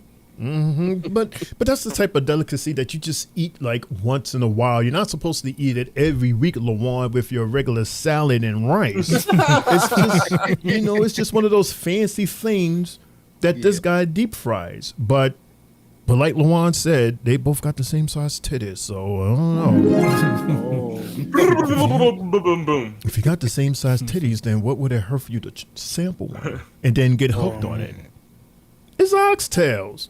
Who doesn't It's like oxtails. oxtails? I just had some 2 weeks ago. See? I've eaten them every day. It wasn't good for me at all. I felt it. Fried oxtails, though, that I have never had. Yeah, I don't know. I can't have it, I man. I'm don't having know. heartburn every day. I can't do that, man. Oh no. Yeah. I mean, I don't know. I just didn't understand the bone part. Yeah, that's what I was trying to figure out. Just make it like you can make it a tender. Like an oxtail tendy. Like, what was the point of taking the meat off the chicken, leaving only a little bit of the meat? Oh. Like the stick on the bone. And I'm like, okay, Yeah. I guess he wanted that little taste of the chicken. That's why. Yeah. That's what I was thinking. Or I was thinking that maybe he was trying to flex how good the meat was sliding off the bone. Like, oh, this is how good the meat is, just sliding right off. You can't do that with your chicken. So I thought it was that. Or, like you said, you probably want a little bit of taste of the bone broth or something like that in the Right. oxtail or something. Right. But have you tried it, Triple J? No. No. Unsuccessful. I ain't think nobody's making that here in Brooklyn. I thought Lawan would have tried it out first, if anything. No. But damn, that's a lot of oxtails you gotta buy too. Right, and oxtails are It expensive, is bro. not cheap. It is not cheap. It's not Like what, a cheap. pack of 4 for like $10-15? Yeah. Gotta do overtime for that. Yeah, the Jamaican store over here. I asked him, I said, can I get oxtails, just oxtails by itself? I want no rice or nothing. Yeah, Like $25. Yeah. $25? For just the What? thing of oxtails by itself. How many gave you? 4 or 5? I only give like 5 or 6. What? And then when you get like the rice, they're trying to make it look like you're getting a lot of meat by putting extra rice. Yep. And then put the meat neatly on top and then pack it so that when you look at the package, wow, look at all these oxtails again. And then to top it off, the bone is big.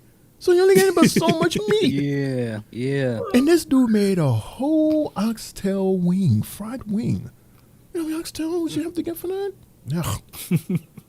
Now I'm hungry. Went up, man. Thank you. Yeah, I'm hungry now too. Thank you here.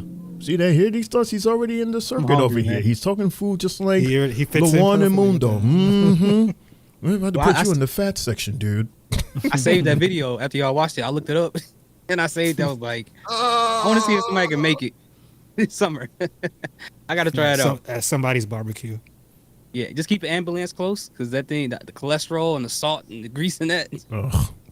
We It need. should be popping up Labor Day weekend, probably. Oh yeah. Oh Mhm. yeah. Eastern Parkway, get ready. Sounds good. That's probably the perfect time to even try it. Because you could tell probably that guy has got to be Southern. Of course. Yeah. But Southern where? We don't know. These are trust. So the Mets aren't doing good anymore. Well, we was 21 games above 500 at one point with like a 6-game lead in the division. Okay. And then within a matter of 2.5 weeks, that lead evaporated with 2-3 games behind. So it's, and at the same time, the injury bug has been killing us. Our hitters are not hitting. The vets are trying too hard. The young guys are over trying, and it's not working. So something got to work eventually. Yeah, because you guys started off the season real strong, so that's why I was like, I mean, the baseball season over for me. It don't even matter no more. Like my team's so Oh, terrible, no. it's over, bro. I'm Oh, looking forward no. to next season already. Who's your team? White Sox. Oh, God. What to do with them? Should I press it? After last year's season, oh God. But it couldn't get worse. But here we There are. there was pictures that they were showing like with less than 100 people in the crowd. Mhm. I'm like, damn, Comiskey's going down this way. It's the thing is, Comerica. too- It's Comiskey still, right? Or something different? Yeah, yeah, it is. And the thing is about Chicago crowds, like they flip flop. So if the Cubs are doing good, all the White Sox fans will start going over there. And then once the Sox are doing good, then the Cubs fans transition over there. So It's not like that Fickle. over here. It's not like that over here. Yankee fans will run you the hell out the Yankee Stadium. They're gonna be like, oh, we just saw you last week trying to come in here with Yankee stuff, and you want to wait? Nah, keep your ass over there. it won't tell you the truth. I've seen people with White Sox jerseys on, and then by the World Series, they're like, I'm like, yeah, the Cubs. I'm like, you got a Yankees jersey, and I see it in your closet right now. I saw you wearing it. What are you talking about? It's crazy. You can't trust nobody out here. You are not a Dodgers fan. We all pretty much looking to next season, even Jays fans, says Brian. Yeah, these Blue thoughts Jays are bad, huh? Also, check your comments. I send the videos of Nikki going crazy Oh, you Let's sent see it in. what- Oh, is that what you did? on Instagram, and one link is from Instagram and one link is from TikTok. But see, Brian, y'all Blue Jays are still in this. Start In this, laughing. you're not too far behind in first place, Brian. Y'all actually playing decent. What does he say, Got a Jay? chance.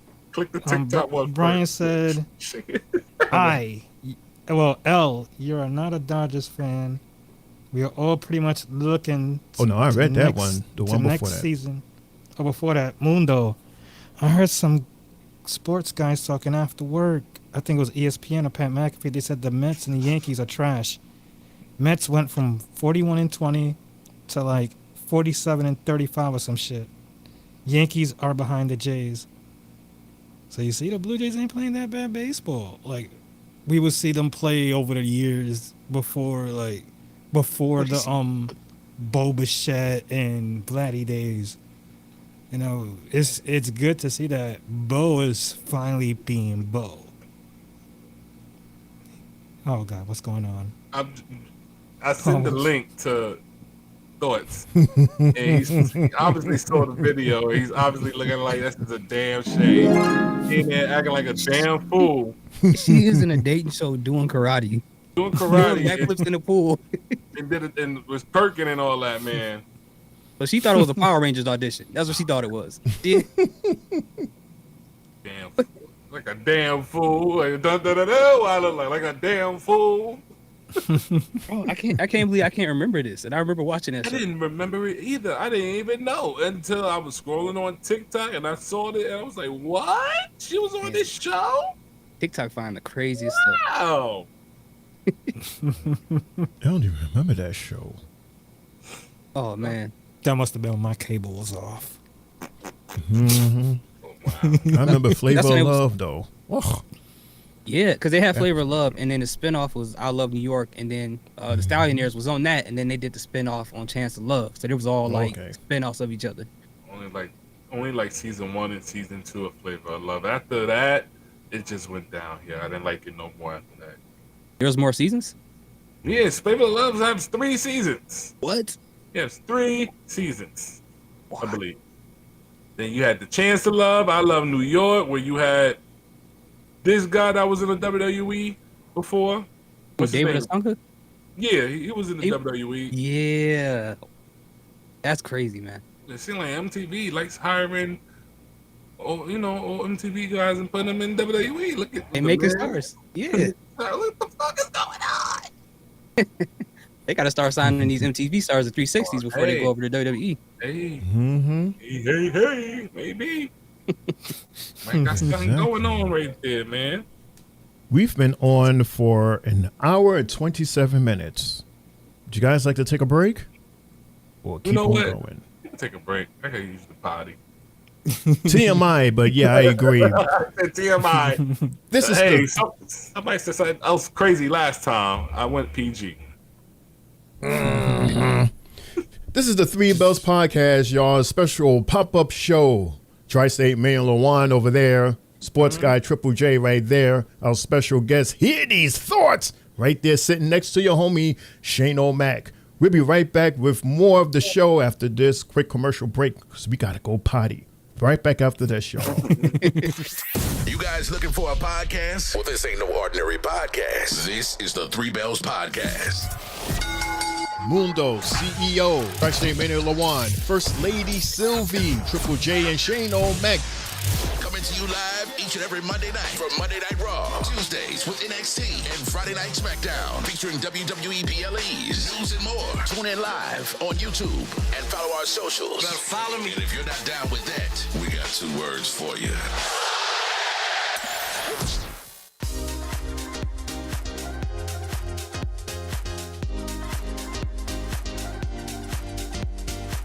What's good, everybody? It's your boy Mundo, aka Mr. AKA himself, aka the CEO. I got my shirt, the Three Bells Podcast shirt. You got yours?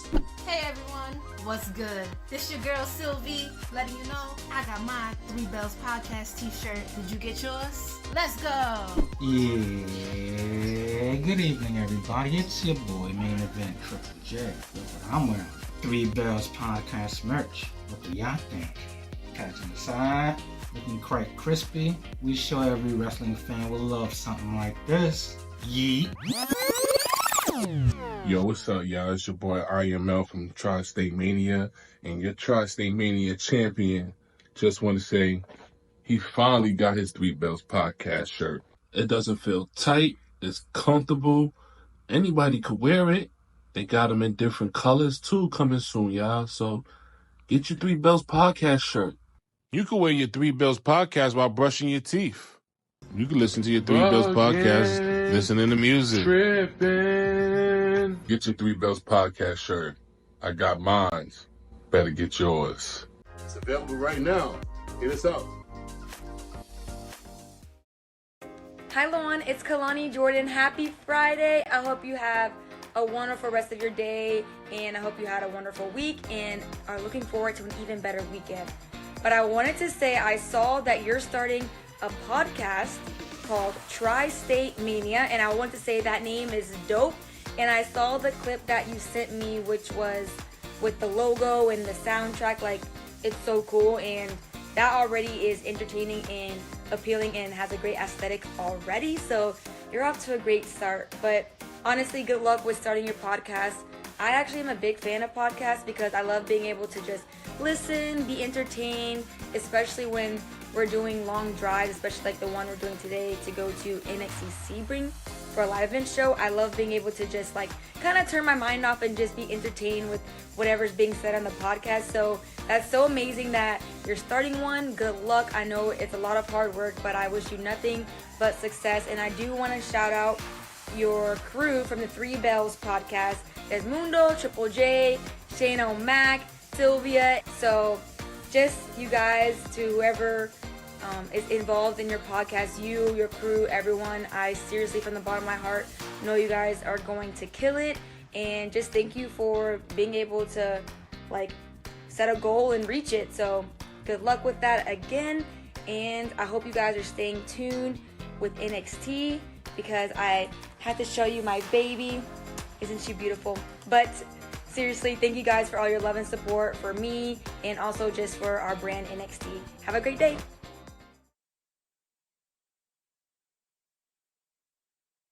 Are you ready? I said, are you ready? Anthony for three. Bang! That one goes down, and the game is tied. Well, stay tuned for the Tri-State Mania podcast with your host, I am_L, coming with the WWE news, matches, PPE all year round. Awesome! And New York Knicks basketball all NBA season round. Pulls up three-pointer, puts it in. Jalen Brunson nails a three. So if you're interested in New York Knicks basketball and WWE programming, then have no fear, because Tri-State Mania podcast is here. Oh, thank you! Yeah! Make sure you tune in. The final boss of Knicks NBA basketball and sports entertainment with the WWE. If you smile. The Tri-State Mania podcast. You're looking at the real deal now. Gonna kick this sorry ass out on the street. What you got? You used to think you owned the street. We're back to back. This is former WWE superstar and quite arguably the greatest European champ of all time, D'Lo Brown here. And let me give a quick shout out to the Three Bells podcast with Triple J, Mundo, Shane, O'Mac, Sylvie, and Lejeune from Tri-State Mania. Listen, they host YouTube parties, Raw, SmackDown, NXT, whatever you want. Make sure you give them a look, a listen, and a follow. Now, if I were to give these fine individuals some advice, the one thing I would say to you is always be authentic with your viewers. Never talk down to them, and give them and show them respect that you want them to give you. And if you follow those rules, you'll be the most successful podcast out there. Now, with that being said, until next time, you better recognize.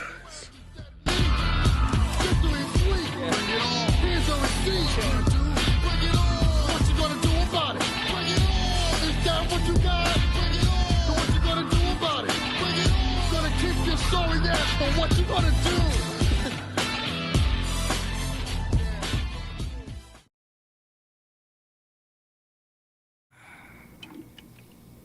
Welcome back, ladies and gentlemen. This is the Three Bells podcast, and we see L drinking.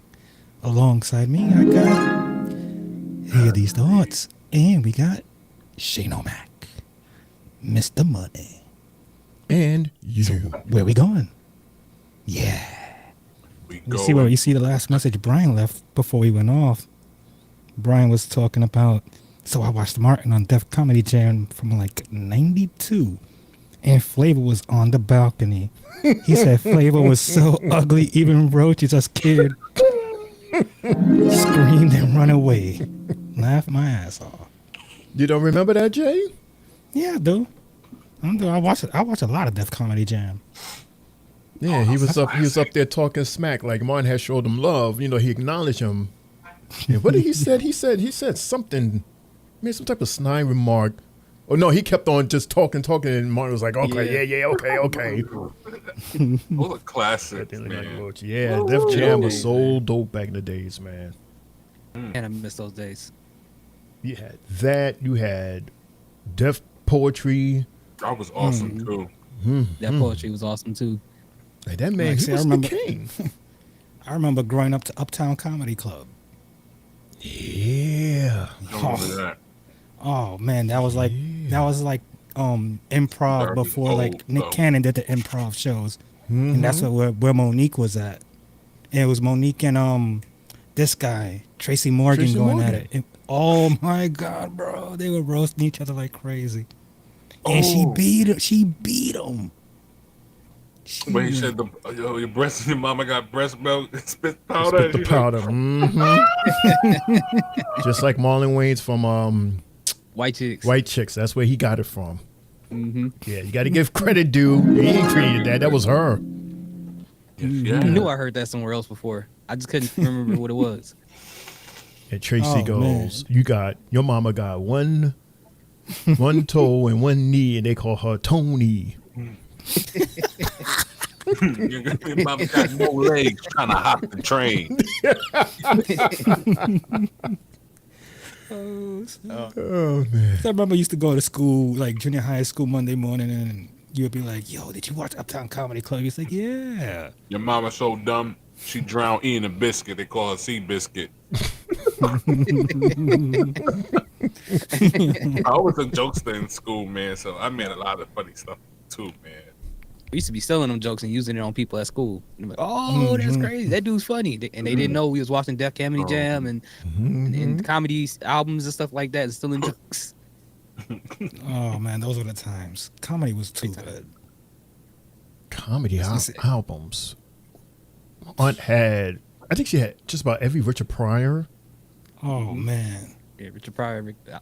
Red Fox comedy albums. Mm-hmm. So Red mad Fox used to smoke so much cigarettes. So mad I didn't get a chance to really watch these guys. He would run through like 2 packs a show. This dude, bro. Masterclass is Lawan with those guys. Ed Fox, and then even Bill Cosby. Remember he did that comedy special where he just sat in a chair in the middle of the stage and the background changed colors? Oh, that was masterclass. I saw that. That was like high technology to me when I was a kid. I was like, whoa. In the future, this is crazy. You get that anywhere now. You get it at Five Below now with them lights changing like that, man. Do it on Instagram. Yeah, you get a They strip can and do put it it right over the on computer. Oh, snap. But of course, the number one masterclass was Eddie Murphy.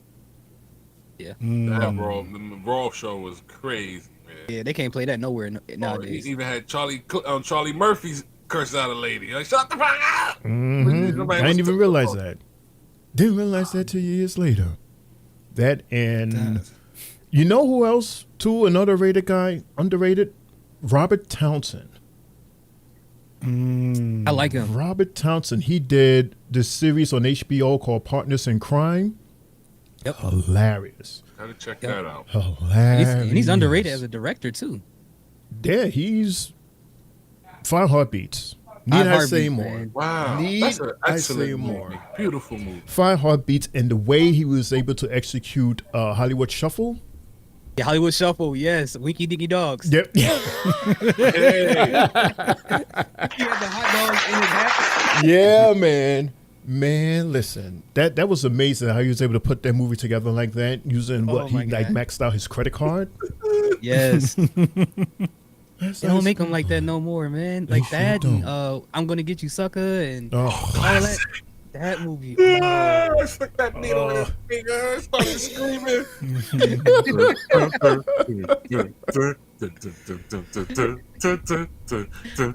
He said,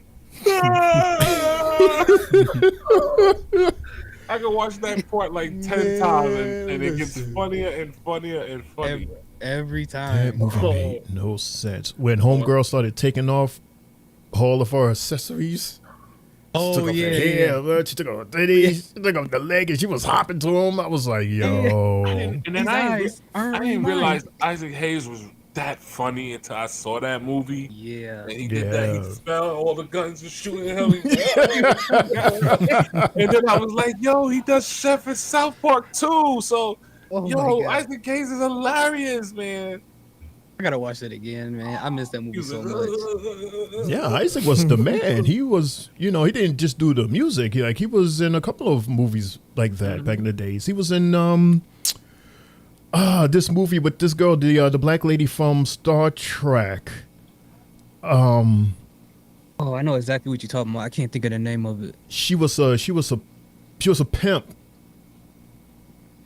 She was a pimp, and the way she talked to her girls, it was somebody had parodied that. It was a scene where she was cursing the girls out, and they were saying that was Beyonce when she did the Coachella. That's how she Oh, was yeah, talking to yeah, yeah. the girls. Yeah. I forgot the name of that movie. That reminded me of Fly Guy too, though, with the fish tank shoot.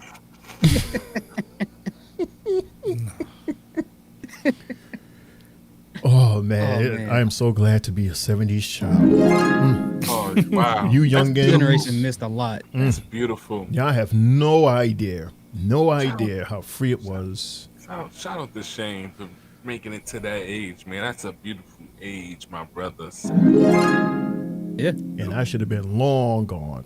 Hey. The stuff that I've been through, shit. And I am here at the Three Bells. Hey, that's a blessing. Mm-hmm. A blessing. So Lawan, Oh, Yes, sir. unless Jay, you had something to say. You No, threw that I was finger supposed up. to say the same thing he was about to say. Right, because Jay, Uh-huh. you're right behind me, aren't you? Well, not. There's not Yeah, a I'm right behind you 5-year in age, age. but I'll be 45 this year. You. 45. 45. Me and Mundo the babies. I'm Yeah. 36. Mundo's the babies?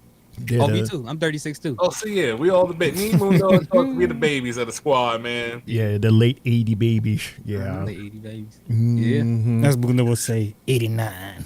90. I'm 90s, baby. I'm a 90s. Yeah, he tried to claim to be a 90s baby. It's like, dude, 11:59 is still 89. Doesn't matter. We don't celebrate it till it strikes 12. Your birthday ain't until 12 o'clock. You gotta write it down to the time. That's right. A lot of 30s. Look at David. David is 34.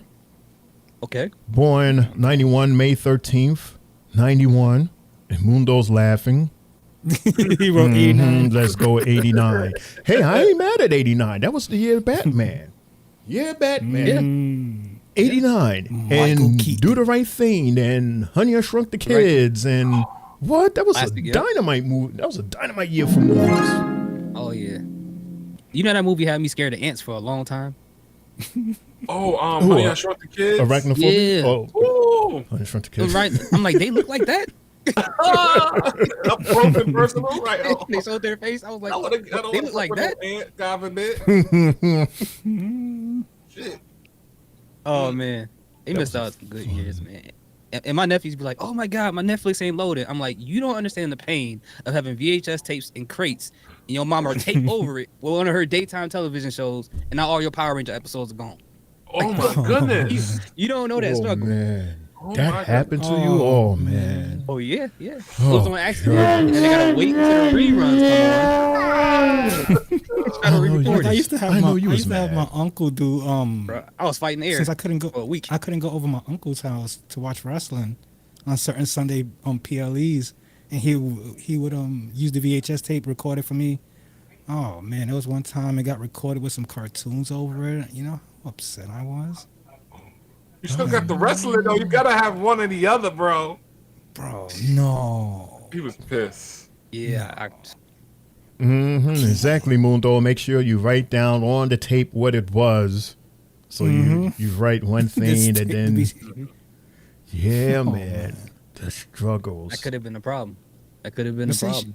But see, Shane, before even all of that, I remember, like, I think in your era, like, I went to my grandfather's house, right? And my grandfather had an 8-track, bro. Ooh.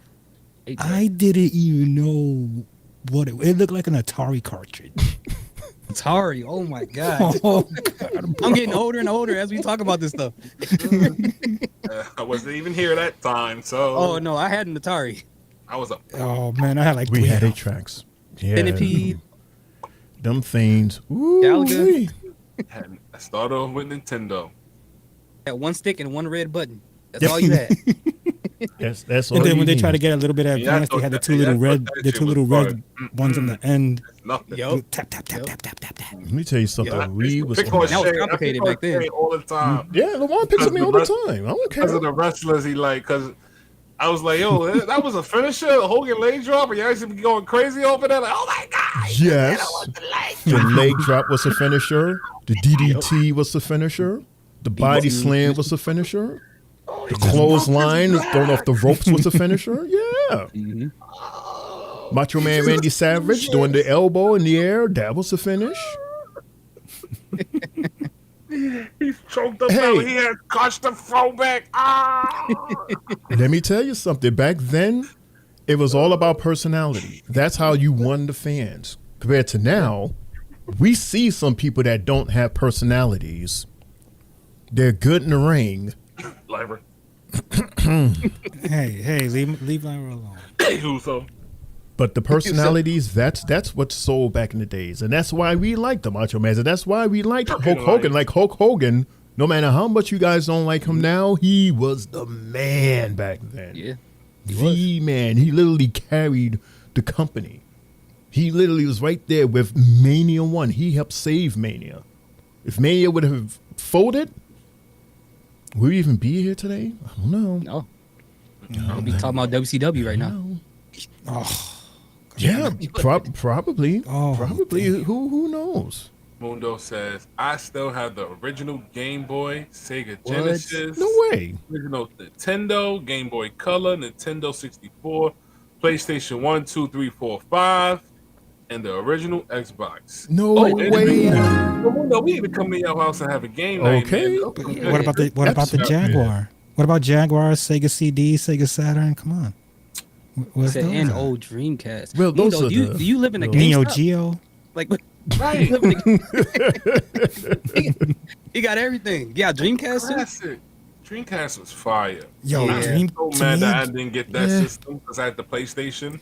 To me, Dreamcast was like the first system where you could have gotten the bootleg CD, Oh yeah, put we it did that. in, and Really? then switch to Yes, the you next could. one, and then your game plays. I was able to do that with PlayStation.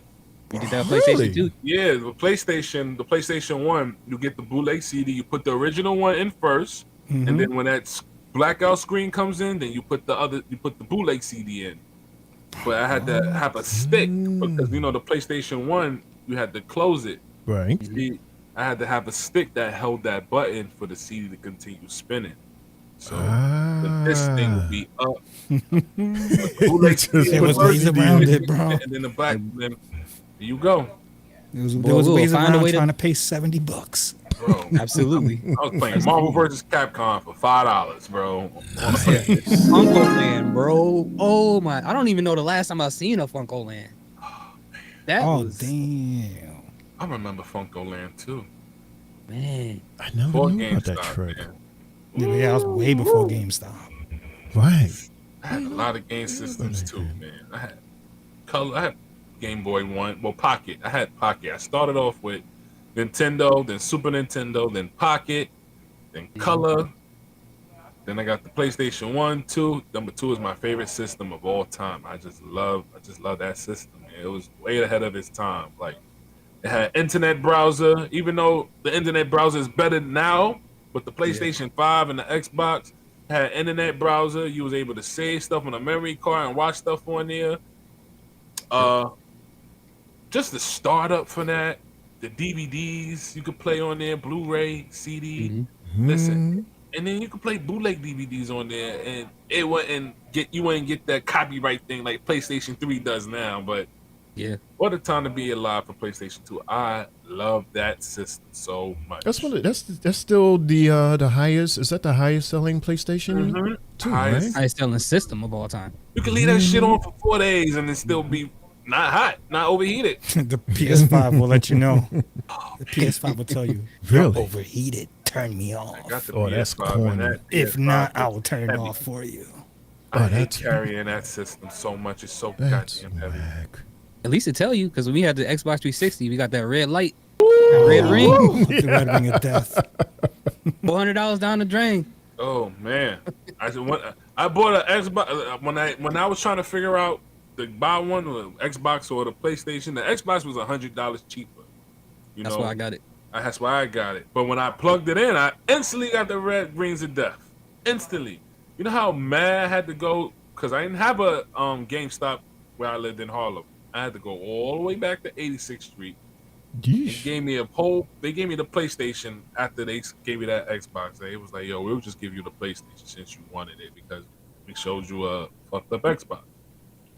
And I was happy as since when I got that P3, man. Free internet too. Before we continue, Brian says, "Well, I'm out, boys. Got an early day Friday. Happy 4th of July. See y'all, Mundo. Cheers to Knucklehead. Yeah, the Canuck, like the hockey. There's a hockey team. The Canucks. Oh, they call the Canucks. Oh, okay. The Knucklehead coach, Bless Fury. P.S. Trick on TNA. He sure is. Standing there with a Chad Gable lookalike guy.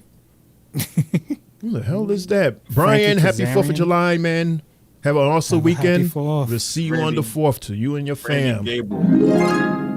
We call him Randy Gable. Randy Gable. Randy Gable. Who is that? I don't even know who Frankie that is. Kazarian, I think. Randy Gable. Damn, look at all the empty seats in the background. Sheesh. Wow. That's a lot. Seen that too. What's That's a lot of empty seats, man. Oh, it's 9:55, so I guess the show's about to end. Yeah, They probably left early. Mm-hmm. Trying to beat that Big traffic. BX. Where do they travel, or are they like NXT where they like at one spot? I think they. Well, I know for the pay-per-views they travel. I don't know about the regular shows. Oh, That's a good question. Let me see. Because this is like I said, this is my first time like watching. Oh, and there's They have a regular touring schedule primarily within the United States, but only occasionally venturing to other locations. For example, they have upcoming events in Belmont Park, Baltimore, and Minneapolis. Okay. Yeah. I wonder how this merger is doing. Like are they seeing an increase in viewership, increase in ticket sales? After seeing those empty seats, I don't know. I mean, because that Slammiversary card, has NXT superstars in there, including this guy Trick. Right. So Right, and it's at UBS, but like for most of us New Yorkers, like bro, getting to Long Island's a bitch. there's no train that goes there. Isn't LA there a station that periodically goes there? LARR station goes. Yeah. Yeah, the LARR goes there. Right. But it's just like after certain times when you're out there in Long Island, if it gets past 10, 11 o'clock, like, bro, your commute going home is bananas. Mm-hmm.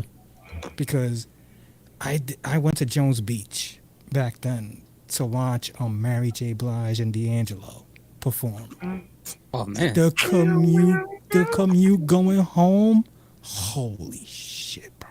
I didn't get home till like 4 in the morning. And the concert ended like at 10:30. Wow. All that damn traffic.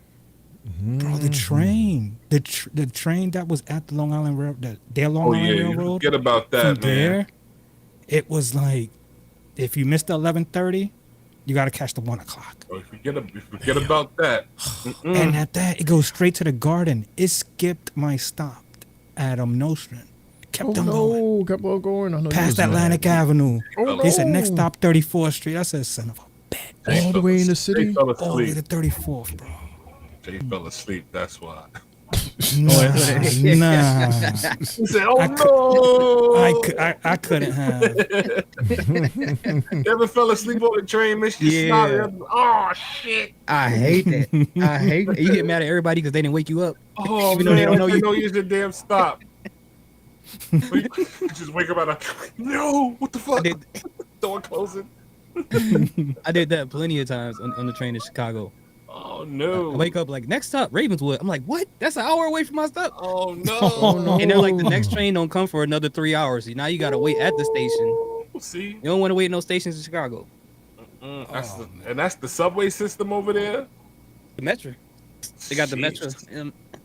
You don't want to be there late at night, man. It's like, speaking of SpongeBob, remember when SpongeBob got stuck at that train station and all them weird people? Ooh. That's how I be in That's how I Chicago. be. I kept going. Remember that it's episode? See over here, even late night, train might run like every 20 minutes. The subway out here, if it's like late night, like past, I would say like 1 o'clock, 20 minutes, 25 minutes, the longest you will wait for a train to come. But you said 3 hours. God damn. Because it was late at, because there's certain areas where they do it every 30 minutes, and then there's certain stops where they do it only every hour and a half. Oh, that's Depending on where, like the smaller stations, because they don't expect people to go there all the time. Right. Yeah. Like imagine how they doing it from Jersey to New York. Sometimes they literally stop the whole train system just to get back this way. So you can imagine that type of commute. What the hell, Trick? That's why I am so glad to be in New York. So glad to be in New York. We got it so awesome here. 3, 4 o'clock in the morning, you could go outside to a bodega. They'll still be open and make you a ham sandwich. I'm just saying. How much is the fare? How much is the fare in Chicago? Depends on. I haven't been on the train probably in 3 years. Probably like, depending on where you coming from, obviously. Probably like where I was from was like $10-15, but I know like 10 years ago it was like $5. Sheesh. So, damn, that's more than us. We got it good over here. We got it complaining awesome. about $2.90. Y'all complaining. We complaining about $2.90. Hopping the fare. Pay your fare, you damn brokies. It's only $2.90, ain't even $3. And people standing by the gateway for somebody to come out, and they're all rushing. And my nerd ass is using my phone. Ding ding. I think I'm one of the few people that's keeping the MTA running. You're welcome, Mundo. You are welcome. I pay my fare. I can't hop. I lost my privileges when I was a teenager. Trying to go watch Barry Bonds play. I decided to go hop the train. Just go under, Triple J. Go under. Nah, the cops were at the station where I had lived at back in the days. Because at that time I was living with my uncle, and they were hiding behind the token booth door. So Gotcha, like bitch. it was see-through. The thing is, they could see you from the back, but you can't see them behind that glass.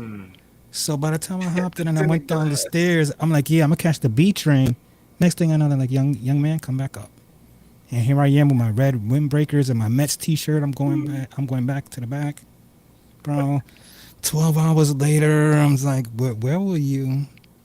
Nowhere. I got in trouble, but my mom didn't find out for like 3 months when she was trying to get an apartment. Like the records came up and said, "Oh, well, your son was arrested." That mail came in. Oh, you can see that? Yes, they do. Oh, she whooped your ass. Especially if he was probably on the lease or something like that. Yeah, basically. I ain't gonna lie, we didn't do that. One person got on the lease, everybody else came in when they you just gotta wash some dishes and sweep something. Like When you trying to sign up for an apartment, they do a background check to see how, if you owe child support or how good is your credit. They do that out here. Child support? Damn. Yeah. So if you owe child support, they could deny you? They could deny you. They can deny you because of your credit, your history of keeping apartments and all that. Are you able to, how many times you've been evicted? Hell yeah. Oh yeah, for sure. Yeah, that I didn't know they could do that for child support or like, hey, that's a lot of hurdles to hop over. Before we continue, brother is in the house. Brother BKL says, "Hey yo, Sport Entertainment guy is in the building. Happy Thursday until a few days away for Independence Day." You mean a few hours? It's tomorrow, dude. So, what are we talking about that? What are we talking about that? Well, Shane got something coming up for us, so. I have something coming up for y'all? Well, you were saying something. Popcorn ceilings. Oh, man. Mundo says, yeah, nobody shows us any love or respect, Shane. Just take us for granted, says Mundo. Not me. Come on, bro, says brother. Triple J know damn well he can limbo his ass right under the turnstile, says without getting on his knees to crawl. Brother echoes you, Lawan. Gotcha, bitch. There you go. Gotcha, bitch. Yeah, I'm so skinny. So skinny I could just slide right through. I don't have to. Just pull the turnstile back a little bit and slide right on the side. Oh man. Not just a son of a bitch. Popcorn ceilings. Anyway, Lawan has something for us. Right, Lawan? I have a game that I was trying to play, but every time we try to play the game, it's just other stuff has come into it. So, being the fact that we got a special guest, we're going to play the game with you, bro. What's that game called? Oh, I believe it's called Push One or Release One.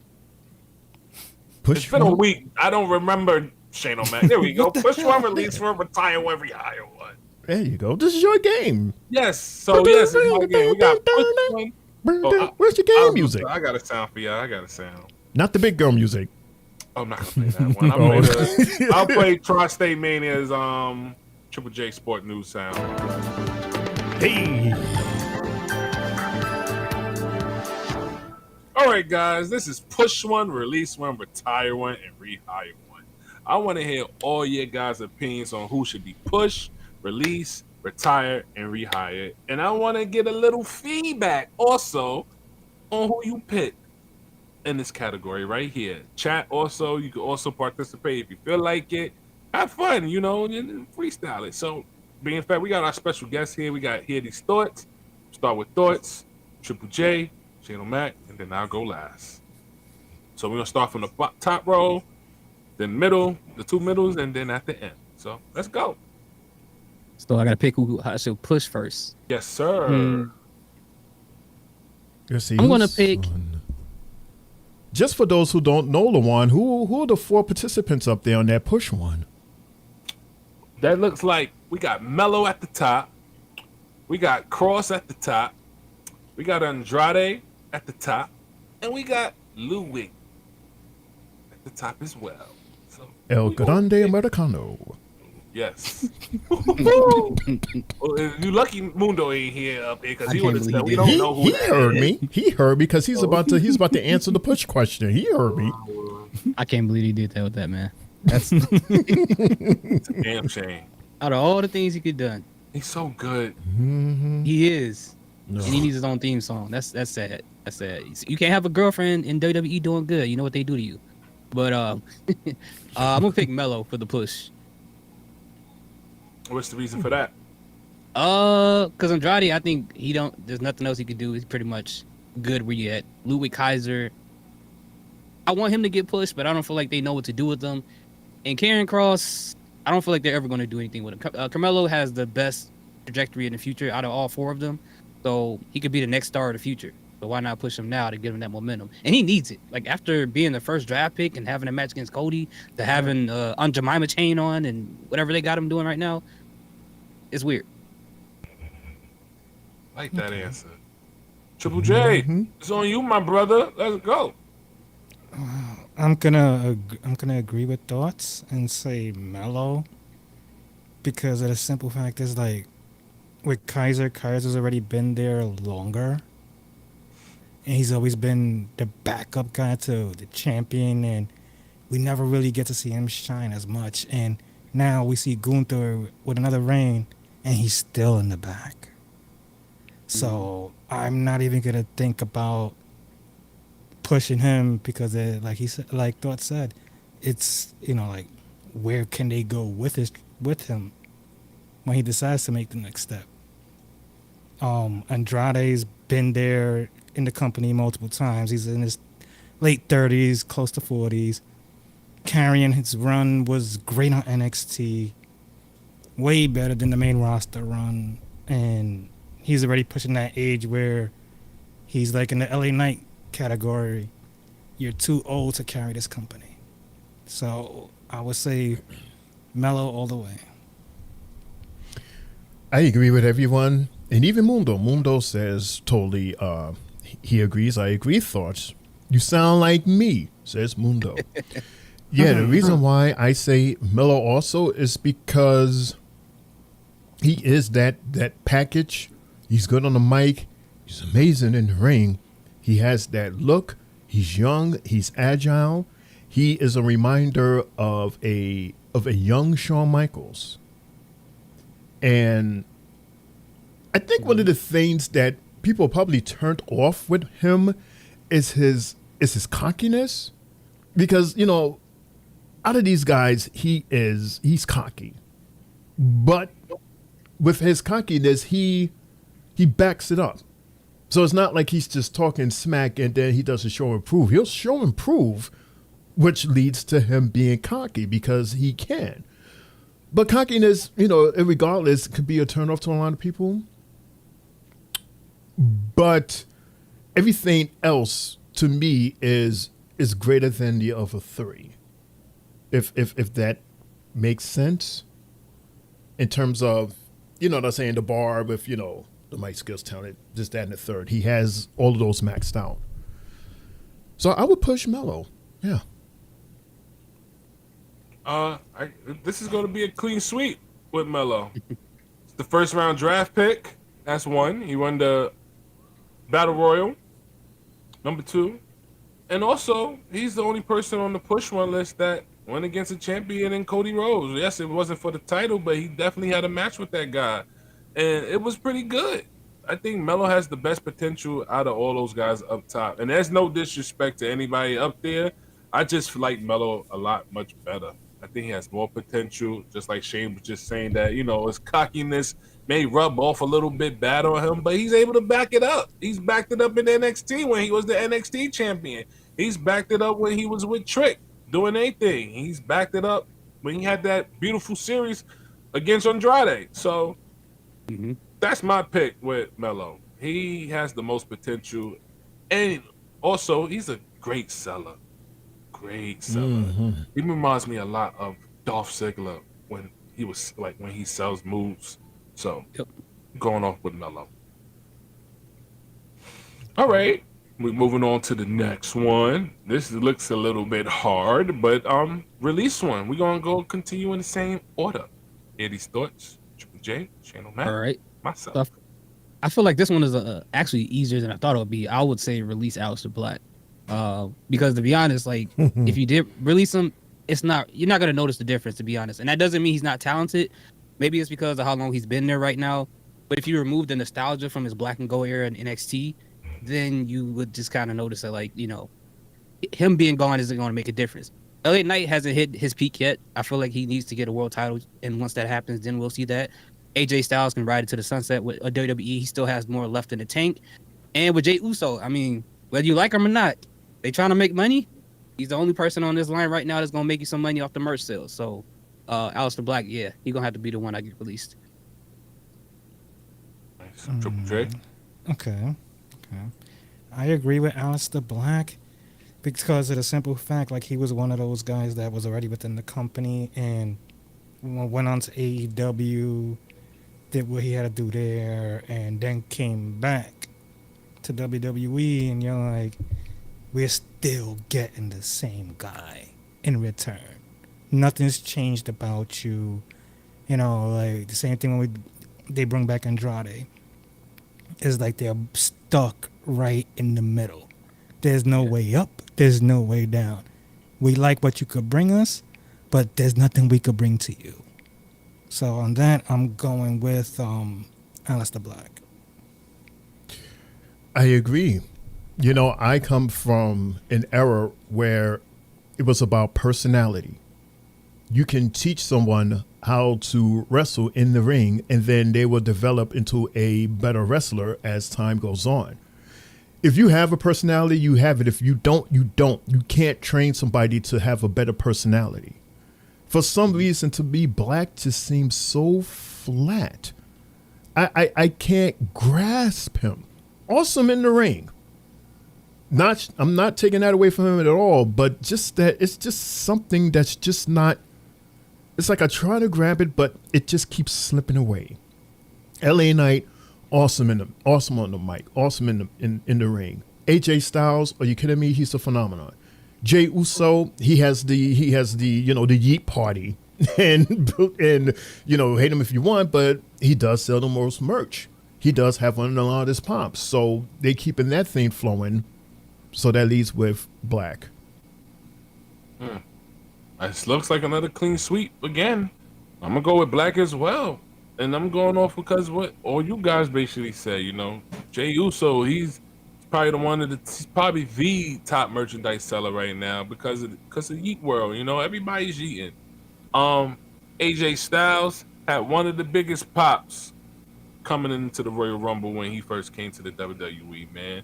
And he still got it. I'm like, you can't front on AJ Styles. He's still excellent in the ring. He still has great promo skills. Right now, we see him feuding with Dominic Mysterio right now. So AJ Styles is always going to have something with the WWE. LA Knight, he's going to be a future champion soon, maybe about another year or two. everybody likes him, not only because, he has no filter when he talks. I'm glad that Triple H finally let him be able to say whatever he said, because Vince McMahon that had nothing for that man. I'm glad Triple H decided to fix that. He reminds a lot of people of Stone Cold and The Rock back in the day, the way he talks. That Maximum Male Model shit was I'm killing. glad that shit got cut. Yeah. As a matter of Glad fact, it got cut. that's At one time, I was like, the name that they was using for him, I was like, no, wait a minute. Don't tell me he's related to Dupree from the Quebecers back in the day. Like, Rene Dupree, I was like, oh, no, don't tell me. Because I knew nothing about him until I did research. And I'm like, oh. And then with Aleister Black, we already seen him with the company right now, and he was kind of stuck with that Seth Rollins feud and all that. Hopefully right now, he has an issue right now with R-Truth. Maybe we may see something with him on Friday Night SmackDown coming up. I'm not sure, but they better start doing something right now, or it's going to be the same thing all over again. I hate when WWE brings these superstars back after they left the company or released them, and they come back to the company and don't do shit with them. Look how many times they did it with these guys from that was tag teaming with AJ Styles. What's these guys' names? The brothers. Yeah, The Good Brothers. The Good Brothers. And how many times they've been left the company and got rehired and left? I don't like that shit. If you see something or you see some potential in these guys, push them the correct way. Or else, if you ain't gonna push them correct way, why the fuck we spending money that we're not supposed to, and let's push somebody else that deserves it. And you would think Gallows is probably the most signed and released WWE superstar. Wasn't he what's Uncle his name? Festus. Rufus? Uncle Festus. Rung the bell and he go and he rings the bell again and he's cool and calm. he also played Imposter Kane. Mm-hmm. Yeah. I was so pissed off at that. Like, man, listen. But Black gotta go. Mundo agrees. Gonna hit the chat. Mundo says, release Black only because, and you said this, Lawan, they seem to not know what to do with him already. Yeah. Says Mundo. Brother says, I got Carrion, a.k.a. Killer Cross, with a push 1. I'll read the rest because he did answer release and... Go ahead. Oh, you want me to read the whole thing? Go ahead. Okay, cool.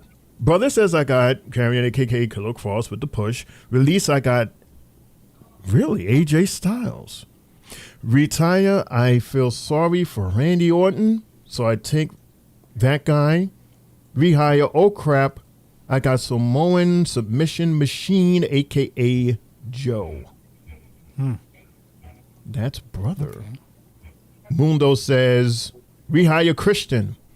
I won his AEW heel run in WWE. We didn't get to that yet, but we will definitely get to that one down there soon, because that's the last one. I think that's the most interesting one. All right, we got retire one. This time I'm gonna go backwards. I'm gonna start with Shane O'Mac. I'm gonna start with Triple J. You in the middle, my brother. Oh, I've been in the middle since it started. Right, you in the middle. Thoughts will go last, and then the thoughts will go after Triple J, and then I'll go last. So retire one. Yeah, Jay is always the slim salami meat. Slim salami meat. The slim salami. That is crazy. The slim salami meat. The slim salami. The slim salami. Provolone cheese. Oh, gotta cut it out. Sorry. Oh, that's right. We got company right. Supposed to behave. Oh no. I'm sorry, Lawan. I'll behave, Lawan. Damn it, you gotta be kidding. I'll behave. Come on. Gave that man a stripper name. Slim salami meat. Shane O'Mac, go, my brother. What column are you on? Oh, okay. CM Punk, Randy Orton, Seth Rollins, or Roman Reigns?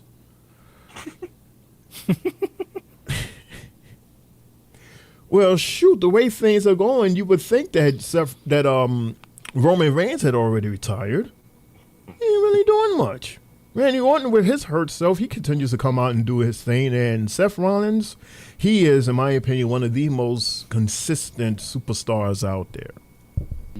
Very consistent. So with that being said, my pick would be Roman Reigns. Only because of his least consistencies out of the four. Consistence.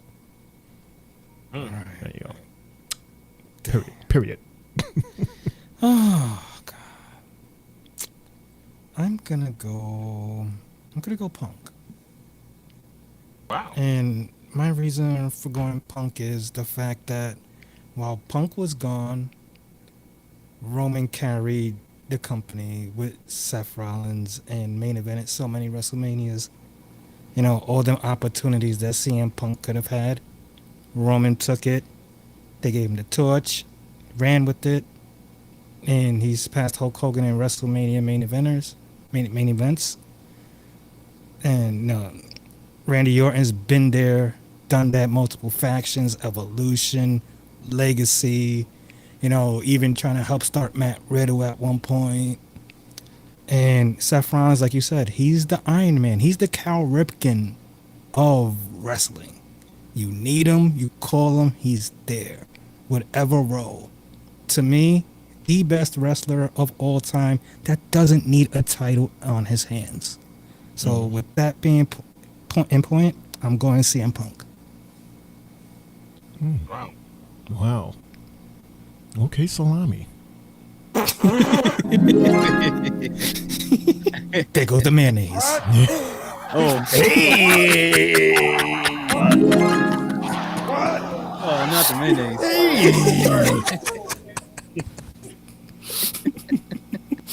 As Mundo will say, pause. Mundo, come get Shane O'Mac. Come get Shane. I did not say mayonnaise. That was Jay that said mayonnaise. That's nasty. That's nasty. Come out, man. I've never heard. There goes the mayonnaise. I've That's, never heard that. that's nasty. The squeeze bottles. Oh, there goes the mayonnaise.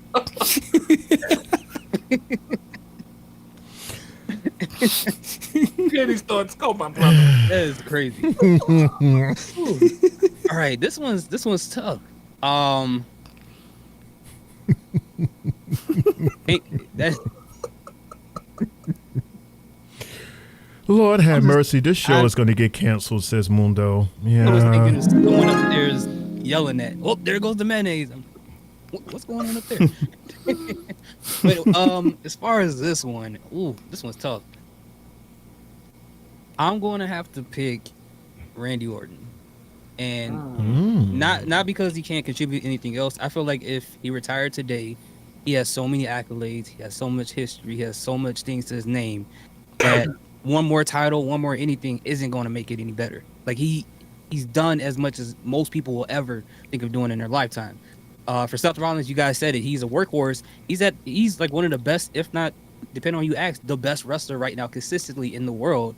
And he doesn't get a lot of credit for that because he's carried WWE for a while on his back. Roman Reigns, he's not there a lot, of course, but he's still a draw. People still can't wait to see him, so you still can get something out of that. And CM Punk, I think he probably got a year or so left. So he just need to get one more title and just get out of there. That's it. But Randy, I think he's good. I think he got everything he needs right now. Wow. Good. Very good. For me, I'm going to agree with Shane O'Mac, and I'm going to go with Roman Reigns for the simple fact that we don't see him at all. We don't see him at all. He's here for a couple of weeks, and then he disappears. He comes back, then disappears. And it's like, you anticipated the crowd getting hyped. Everybody gets excited to see you, and then you just disappear. No trace of why you disappeared. No injury or no kayfabe. No nothing. You just disappear. At the WrestleMania, after Seth Rollins did what he did, yeah, it was a kayfabe injury, but you just disappear. It's the same shit over and over. He gets a fake injury and then disappears for a couple of months, man. And it's beginning to become very tiring now. I can't continue to get interested in a character that's never at work. you know. And I like Roman Reigns a lot. I think Roman Reigns is an awesome character. I think he changed a lot from during the Vince McMahon era, but I just need to see him more for him to be one of my favorite guys right now, you know? Don't get me wrong, he's box office. Whenever he comes back, people are cheering him. He's playing asses in seats, but come on now. I got to see you more. And I understand that he may still be sick. Congratulations to him for having another child right now. I don't think that's probably one of the reasons why he hasn't been around, but it's like, this man's getting paid all this money, and you got Randy Orton, CM Punk, and Seth Rollins that's doing all the work. Any three of those guys could carry the company, if you ask me. Probably better than Roman Reigns, but hey, that's just my opinion. You heard him, Roman. Start wearing condoms. Come to work. Stop having them kids, bro. That's right. Shout out to Roman. This is child number 6. That's what $20 million. That's what $20 million a year can do for you. You can make plenty babies. He said, and to be fair, he said, Hey, you better. Hey, you can afford this. See, come here, baby. Give me another children. And to be fair though, like as much as he's gone, you know, they get to book him properly because they got so much time to figure out what they want to do with him, as opposed to everybody else. Yep, it's kind of on the fly. It's true. So, Yep. Mundo agrees. Mundo says, retire Roman. He's already not around to begin with, so make it be permanent not around. Who else? Who else? John Cena Hill is a flop, says David.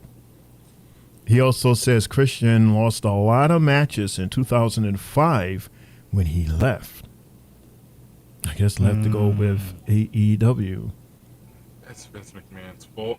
But they got to rehire one. This time we'll start with Triple J, Shane O'Mac. He starts going to go last. The Jive Turkey. This time, the dry turkey. Okay. Dry turkey? I think he said that. I'm sorry. Oh, man, I hate dry turkey. Also, Mundo did ask a question before we answer. He said, would Roman get these cheers if he wasn't away so long and so often? Because we miss him. Oh yeah, he'll still get the cheers. He'll still get the same cheers. He'll still get the same cheers. It's just more because he's gone.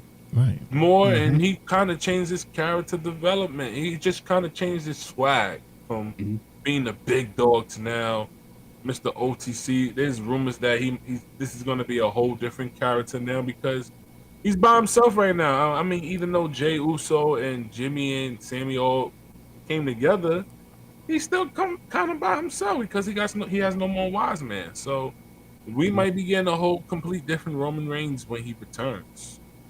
You know, wrestling fans love returns. The Sasha Banks will return every year, literally from an injury. People still go crazy. I think he might have a match against Seth Rollins at SummerSlam. Roman? That's what I would do. I think the only person that doesn't get a loud pop for a return is Charlotte Flair. Exactly. Yeah, because they know what's going to happen. She's going to come out, she's going to talk smack. Next thing you know, at the end of the night, she has a title match. Like, really? Which titles is she going to steal this time? Which ones? Really? That's all you got to ask. What she's going to do, go to TNA next week? Yeah. Show up at Slammiversary? Because everybody else is going to get a loud pop. Watch when Kevin Owens comes back. Watch when Zoe Starks come back. Especially with the I think the nasty, like when you have like the nastiest injuries and you come back, those pops are ridiculous. JD McDonough, Triple H, yeah. Because we didn't care. We didn't care too much about JD. And then he suffered that injury.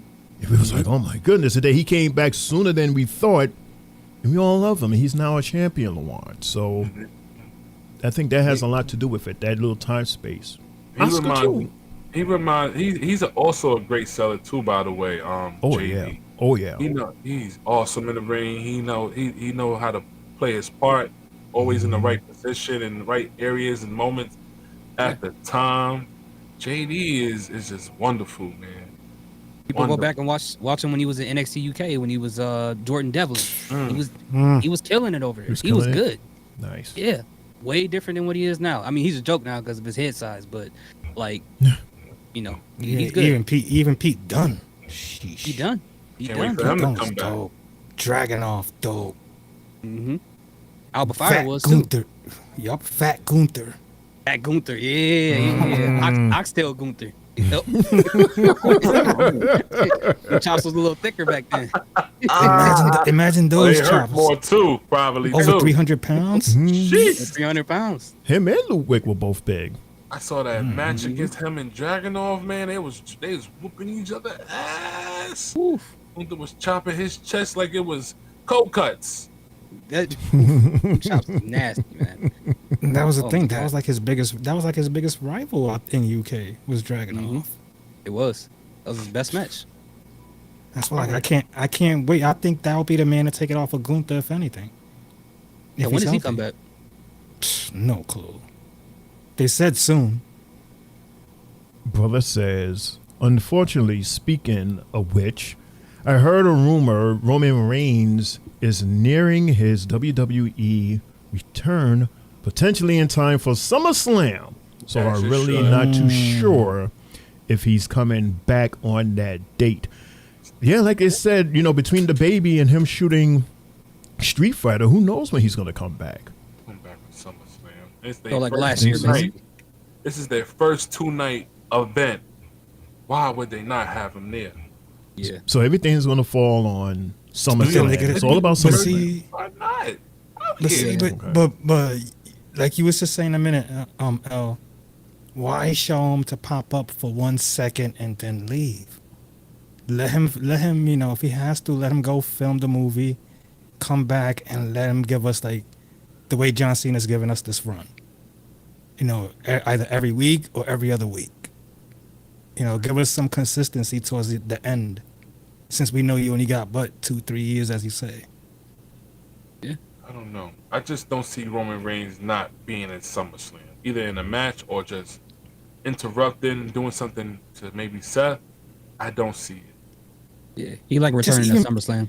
Just even Shit. you could he's the type of guy where you could just play his music to intimidate somebody and they'll lose. That too. That's how crazy it is with Roman. Yeah. But they like to do that with Roman. They like to have him come back and he walk in, look confused, like what's going on here? They like doing that with him every time. Like, Yeah, can you imagine if he comes back now? It'd be like, what the hell is going on here? everything's different. Yeah, yeah. And he's been with the company, you would say, at least the past 15? If you're going back to NXT? Wow. Shit. And then we this last list that you got here, your rehire one. Rehire one. This might be my easiest one. Oh, okay. It's hard for me because I see 2 guys in there that I want to rehire. I am going. Hard for me too. I'm going Adam Cole. I don't know you was gonna say that. Because of the fact is, he's the wrestler that really got me watching NXT like consistently. Yeah. Like, bro, him, the Undisputed Era, they were running things like how DX was, and they was just as lethal. Cole had the belt. O'Reilly was doing this thing technically. They were all soundly with belts, running it. And right when Triple H got sick, that was it. The plug was pulled, and you're like, no. Without even The turning whole- the extension cord wide. You know how the the extension whole- cord got off and on? He didn't even Bro. turn it off. He just pulled the plug right directly out. Bro, it was like it was like as if you put a mouse on a rat trap. Like, bro, gone. You're sticky. You can't move. And I was one that was like, damn. I didn't want him to go to AEW at all, because I wasn't the type to be like, what I saw from him was Shawn Michaels, all the way Shawn Michaels clone, and that was like he had everything that if he touched that main roster, for the rest of the roster at that time, they would have been going up against the Shield, the Wyatts. They would have probably destroyed them. Literally. Judgment Day maybe too, man. They would have smashed Judgment Day with that group, in my opinion. Triple H knew what he was doing when he had them. So on that note, I'm staying with Adam Cole, baby. You know, as much as I want to say Samoa Joe, he's too damn fragile. It's like every month he has an injury. And he's amazing in the ring with his power. He's too fragile for me, though. So, with the power, like, to me, Cesaro, I like him. This guy was lifting up the Big Show like it was like a bag of laundry. For a guy his size and being that strong, I would love to see. That would be a good selling point. If you market him properly, he could be that good selling point. And the reason why I'm not saying Adam Cole is because we have a lot of superstars that equals up to him. I think we have more superstars that can compare to him than Cesaro, in my opinion. If that makes sense, Jay. Okay, no, I definitely get it. Mm-hmm. By the way, brother says he says Samoa Joe. Jay. Okay. Thoughts? Okay, so I'm not gonna, even though I miss Samoa Joe in WWE, mic skills crazy, the whole walk away thing when people try to jump off the turnbuckle, all of that was hilarious. But like you said, he's fragile, so it's like you have him there, he's gonna be just as bad as Roman Reigns. So now we're back to the retirement conversation as opposed to retire. With that whole thing. Christian Cage, I would have thought about him because I know about his heel run in AEW, but would WWE want to try to duplicate something like that? They would probably want to try to be different and then have him do something, whatever. And Adam Cole, I love Adam Cole. I'm like Triple J. He put me on the NXT. It'd be amazing if he came back for sure, help out the mid-card division for sure. But I don't know what WWE would do with him without the Undisputed Era or Undisputed Kingdom or whatever they're called over there right now. So I gotta agree and pick Cesaro because I feel like they didn't even give him a chance. Like they put him with Paul Heyman, then gave up with him 2 months later, and then put Paul Heyman with Brock Lesnar and didn't know what to do with Cesaro after that. And Cesaro is one of the big what ifs I've ever thought about when it comes to being a world champion. So I think this will be a great time to do that. Claudio Castiglione. I totally agree. After hearing what Shane O'Mac and Thought said about Cesaro, I'm gonna go with Cesaro. I was iffing with Christian a little bit because his amazing heel work at AEW. I feel like if WWE gave him the chance to do that, I think Christian would have probably had one of his best runs ever in WWE if he was able to do what he was doing at AEW. But for me, for Cesaro, I'm going to pick Cesaro because his incredible strength, his incredible ring work, man. Like Shane O'Mac said, he lifted the Big Show up. How many guys his size could lift the Big Show up? Not too many. And he had a mean uppercut. Like he throw you in that air, best believe you was about to get sure you can from that, man. And it looked effective. It looked like it hurt. Remember the time with his teeth? Yes, I'm ready to go into that. He's a hard worker, man, and he doesn't show no pain. Like listen, I got elbow in my mouth as a teenager, and that shit hurt like hell, man. He lost the 2 front of his teeth by hitting a turnbuckle and continued the match like it was nothing, man. That's toughness. Cesaro has toughness, and we don't see too many guys his size with toughness like that, man. Especially strength. Those guys are very rare. You put him with Paul Heyman. He was working with Sheamus at one time. They was feuding with the Shield at one time. It's like, how do you not push this amazing guy? Cesaro was excellent for WWE. I just don't know why Vince McMahon didn't see anything in him. I definitely saw it, and hear these thoughts and Shane O'Mac said, they saw it too as well. I just don't understand why they never pushed that guy, man. Cesaro was awesome in WWE, and I hope one day he does return. This way I could possibly see something with him. But Cesaro, I wish you would have got. I would have definitely rehire you back, dog. And By the that way- is the game. But go ahead, thoughts. Oh, sorry. Yeah. By the way, people, I know I keep bringing up the people over the pond in NXT UK. I used to watch that a lot. I loved it. People should watch the match between Cesaro and Ilya Dragunov. That match, NXT Takeover Cardiff, I think. That is a banger. One of Cesaro's best matches. People got to check that one out. It's good. Right, because Cesaro was already main roster and went up there. Mm-hmm. That was like he was like one of the first guys to really do the crossover, as far as going to the NXT, next brand. Yeah. Mm-hmm. Yep. All right, Him and Finn Balor versus JD McDonough. Those two matches. All right, so I'm getting a request from the executives. They want to hear your opinion, hear these thoughts on this other game, because that's it for this game, right? Yes, it is. Lawan? This game is complete. Thank you guys for that game. I really appreciate that. I'm definitely going to clip some of that and try to do something with that. But thank you. Okay, so we was playing this game here. Fellas, you remember this game, right? The game where we had to pick from... I ain't even finished. Okay, like we played this game so many times. We did it up and down. We did it left and right. So the executives in Mundo wanted to ask you here these thoughts. Uh-oh. We're gonna ask you the long way.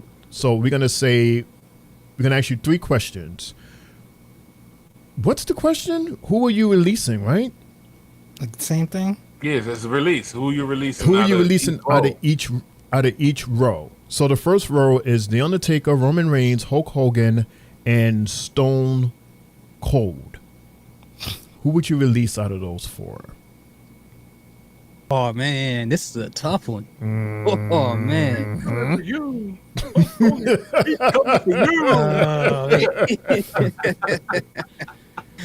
Oh, man. I was hoping to. I was like, I hope this is not a release question. I'm looking at the... Gotcha. Right. So you not only do you release them, but you erase their entire career as if they didn't exist. Ooh. Yeah. He said, ooh. Okay, so if we're doing that, despite all the stuff he's doing right now, despite whatever he got going on, I got to pick one person to release. So I would have to pick Roman Reigns out of everybody there. Because I can't release Hulk Hogan. If it wasn't Hulk Hogan, there would be no WWE right now. Stone Cold Steve Austin, there wouldn't be the man Becky Lynch, there wouldn't be LA Knight. There's so many people imitating him. And The Undertaker, just out of longevity from being who he was, like, can't erase that. So we can't find another Roman Reigns, but we can find a placeholder at least to do something. Interesting. Okay, the next row is The Rock, Shawn Michaels, John Cena, Triple H. Release and their entire career. You hate it. I ain't glad I ain't get to pick that role like that. Oh so my I'm God, out of dude, it. what is this? And we're just talking about wrestling, right? We're not talking about anything outside of it. Their Just like entire you- career as if they didn't exist. Oh, because if I get rid of Triple H, I get rid of NXT. I Right. don't want to do that. Shawn Michaels too. Yeah, Shawn Michaels too. Mhm. And I hate to do this. Uh-oh. Oh. Oh man, bro. I'm gonna have to pick The Rock. It hurts me to say that. It hurts me to say that. And the only reason why I'm gonna pick The Rock is because if you look at it, as much as his influence over the entire wrestling thing with Stone Cold there and all that stuff, his career wasn't that long. So you look at John Cena with longevity, you think about that, and like what you said with Triple H and Shawn Michaels, with NXT, with DX, with all of that. So with The Rock, if we lose The Rock, we lose a lot of great moments in history, but we don't lose a chunk of what wrestling is right now. I feel like. So, dang, I hate that. No, that's a good reason though. The Rock is one of my favorite wrestlers too. Yeah. It's a good reason. We understand. I know, brother. I know. I don't feel good saying that. I don't. You okay? You need a minute before the next question? Is that the same one? The third row? Yeah, the last row. Randy Orton, I Brock got- Lesnar, CM Punk, and Bret Hart. We almost got into a fight. Two Over the people last almost row? got into a fight from this last row. Oh, I got yeah. cursed out for my pick. Mhm. What? They hated me. Almost was grounded. Both of us, Al. I know, right? Let's see if he agrees too. I'm trying to fight my bias, and it's creeping in, man. The Chicago bias is tugging at my heartstrings. Uh-oh. Uh-oh. Uh-oh. You hear that? He Can I said Chicago. Can I call a friend? Or, like, can I get a lifeline? Oh my god, dude, this is tough. All right, yeah, I'm gonna have to say CM Punk, man. I'm gonna have to say CM Punk. It sucks. It sucks so bad, but it's weird to not pick Brock Lesnar because I know a lot of people hated Brock Lesnar, but as far as heels go, what he was doing is undeniable. Bret Hart, can't take him away, and Randy Orton, what he's done so far, you can't take that away either. I mean, he's been involved in some of the greatest feuds we've seen. So has CM Punk, but CM Punk had a shorter tenure in WWE than Randy Orton. That's the only thing. Yeah. Mm-hmm. Dang. I don't want to pick CM Punk, man. What the heck? Of course, until. Hey, he's a Cubs fan. You're allowed to do it. Oh, man, I don't want to do that. That's evil. That's evil. That's your final answer. Yeah. What was the argument about? What did you guys pick? Me and L had Bret Hart. Oh. and Triple J had who? No, I mean both me and L picked. Oh, you and L. I'm sorry. I picked Bret Hart, man. They picked Pack his Bret Hart. baby ass up. And who did you have? Who did Mundo and you have? I think I picked Punk also. Did I pick Punk? You picked Yeah. Punk too? I think I picked Punk and Mundo picked Punk too, I think. Oh, you did? Yeah. That hurt my soul, man. yeah. He says, "Thank you, Thought." He says, "I'm a Punk fan, and I picked him too." Mhm. I ain't watched Bret Hart growing up, so. Oh, you didn't? Nope. Mundo said they had weak reasons to why they got rid of Bret. What was the reason to get rid of Bret? I just said You it. sound like I you're didn't- still mad. I didn't watch him growing up like that, you know? And Oh. then him complaining about everybody that he wrestled with. I got hurt. This, that. He's a bitch. Hey, I don't like him. Oh, man. Then comes back and, oh, he's a nice guy, really. I really like Shawn Michaels now. I don't know, man, with him. Didn't you use the word boring? Yeah, it was boring to me. Oh. So. Sorry, it was just boring to me. I just feel like if I got rid of Bret Hart, you don't get Austin and Bret at WrestleMania 13, which is one of the pivotal moments in Austin's career, and that goes away. But I get it. If you didn't see him, I get it. Like, you can't pick somebody you didn't see. That don't make sense. Yeah, I Jay get it. said because Yeah, Bret according to isn't Mundo- popular enough. According to Mundo, that's not a good enough reason. Shane O'Mac too, that's not a good enough reason. I didn't say it Yeah, like Bret- that. Oh, I said it like that. not like that. but you know, That's how I said it. that's how Mundo was saying. He was like, "What? You gotta be kidding me!" I wish I had. Yeah, you gotta be kidding me. Mundo, you hear your tag partner? You hear him? He got your voice there. He got your voice. Mm-hmm. When you're not It's just here, It's so hard to pick Bret, man. Like when I saw him back in the day, him coming out, the kids wearing the glasses and the jackets. Oh, and they stuff, it loved was them. just- They loved Bret they Hart. loved him. And Mundo says, "I said what I said." I said what I said too. He was boring to me. I'm sorry. LaJuan turned on me this week, I see. Because we had a different opinion, bro. That's why. I didn't turn on you. We just had different opinions, bro. You know, you might want Chinese food on Monday. I might want to eat it on Tuesday, bro. We got See that? different You opinions. see that? you go. No matter what conversations we have, it always goes It back always to goes food. back. It That's cool always to goes do. You back don't know to how food. cool Bret was. Me and Mundo love food. You should see how many times we talk about food on this show here. These thoughts. Mundo says the commercials come on during the shows. You see Papa John's or you see Burger King or Wingstop. Yeah, you should hear these dudes. We'd be having a conversation and then somebody would go, you see that pizza? Oh, Papa John's. I'm like, what is wrong with these guys? Mundo be like, I gotta go to Olive And there's always Jay for some reason. Every time Jay is talking, one of them always interrupts him with some type of food. Like, yeah, because we see the commercials on the screen. Pizza Hut. Wings and pizza. Wings and That's pizza. it. Maybe they purposely placed those food commercials at the end of the show though, so you can get hungry at night. Jake And the like, one no. that Shane did, And the it one that works. Shane didn't like, the anus commercial. What? It's the what's it, the wing, was it the Wingstop? Wingstop. Where The Wingstop commercial. The circle. yeah, Looked it's like like he the was going- camera is inside a bucket of chicken, or a bucket of tenders, and there's a hole. So you see, like when you looking down a bucket of chicken, and there's a camera down there. So the camera was moving up, giving the illusion that you was inside of a chicken anus. I didn't see that commercial. What channel was that on? You probably did see the commercial. Doing the commercials when they're on Netflix. Yeah. Is that is that only on Netflix Premium or something? Like It was just a regular, what's that, like a Wingstop or something Wingstop commercial. commercial. I see it on SmackDown too. Excuse me. Like it's supposed to give like that effect of coming out of the bucket of chicken, but it looked like a chicken anus, like fried chicken anus. Oh man, yeah, I didn't see the chicken anus Yeah, commercial chicken yet. anus. And then right after that, in the very next scene, you see a piece of chicken dumped in the white sauce. So I was like, yeah, that's a very sexual way to eat chicken. Yeah, the way you eat ass. They know what they're doing.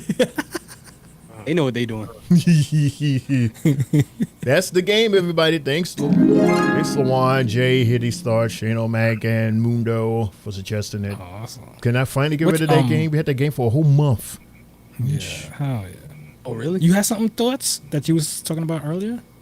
Oh, that what's the guy's name? I'll be right back. My daughter is calling me. Right back, guys. Hey, Puddin'.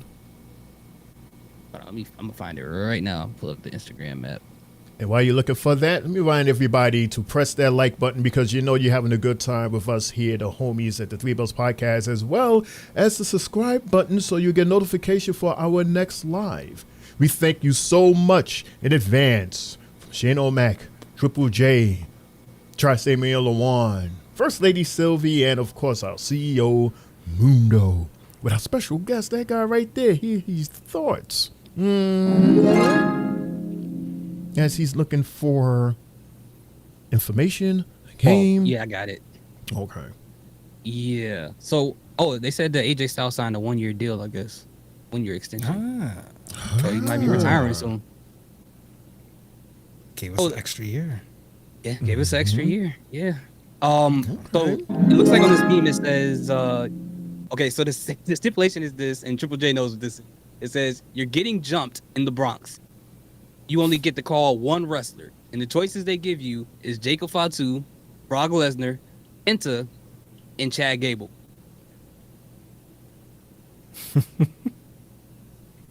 Who are you picking, Shane? And all of them are there, they're in their prime, yes?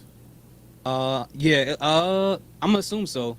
Because the pictures just look like them currently, but yeah, I'll just say they're in their prime. Jacob, Brock Lesnar, Penta. Chad Gable. Chad Gable. Are you kidding me? I need the swag and hustle from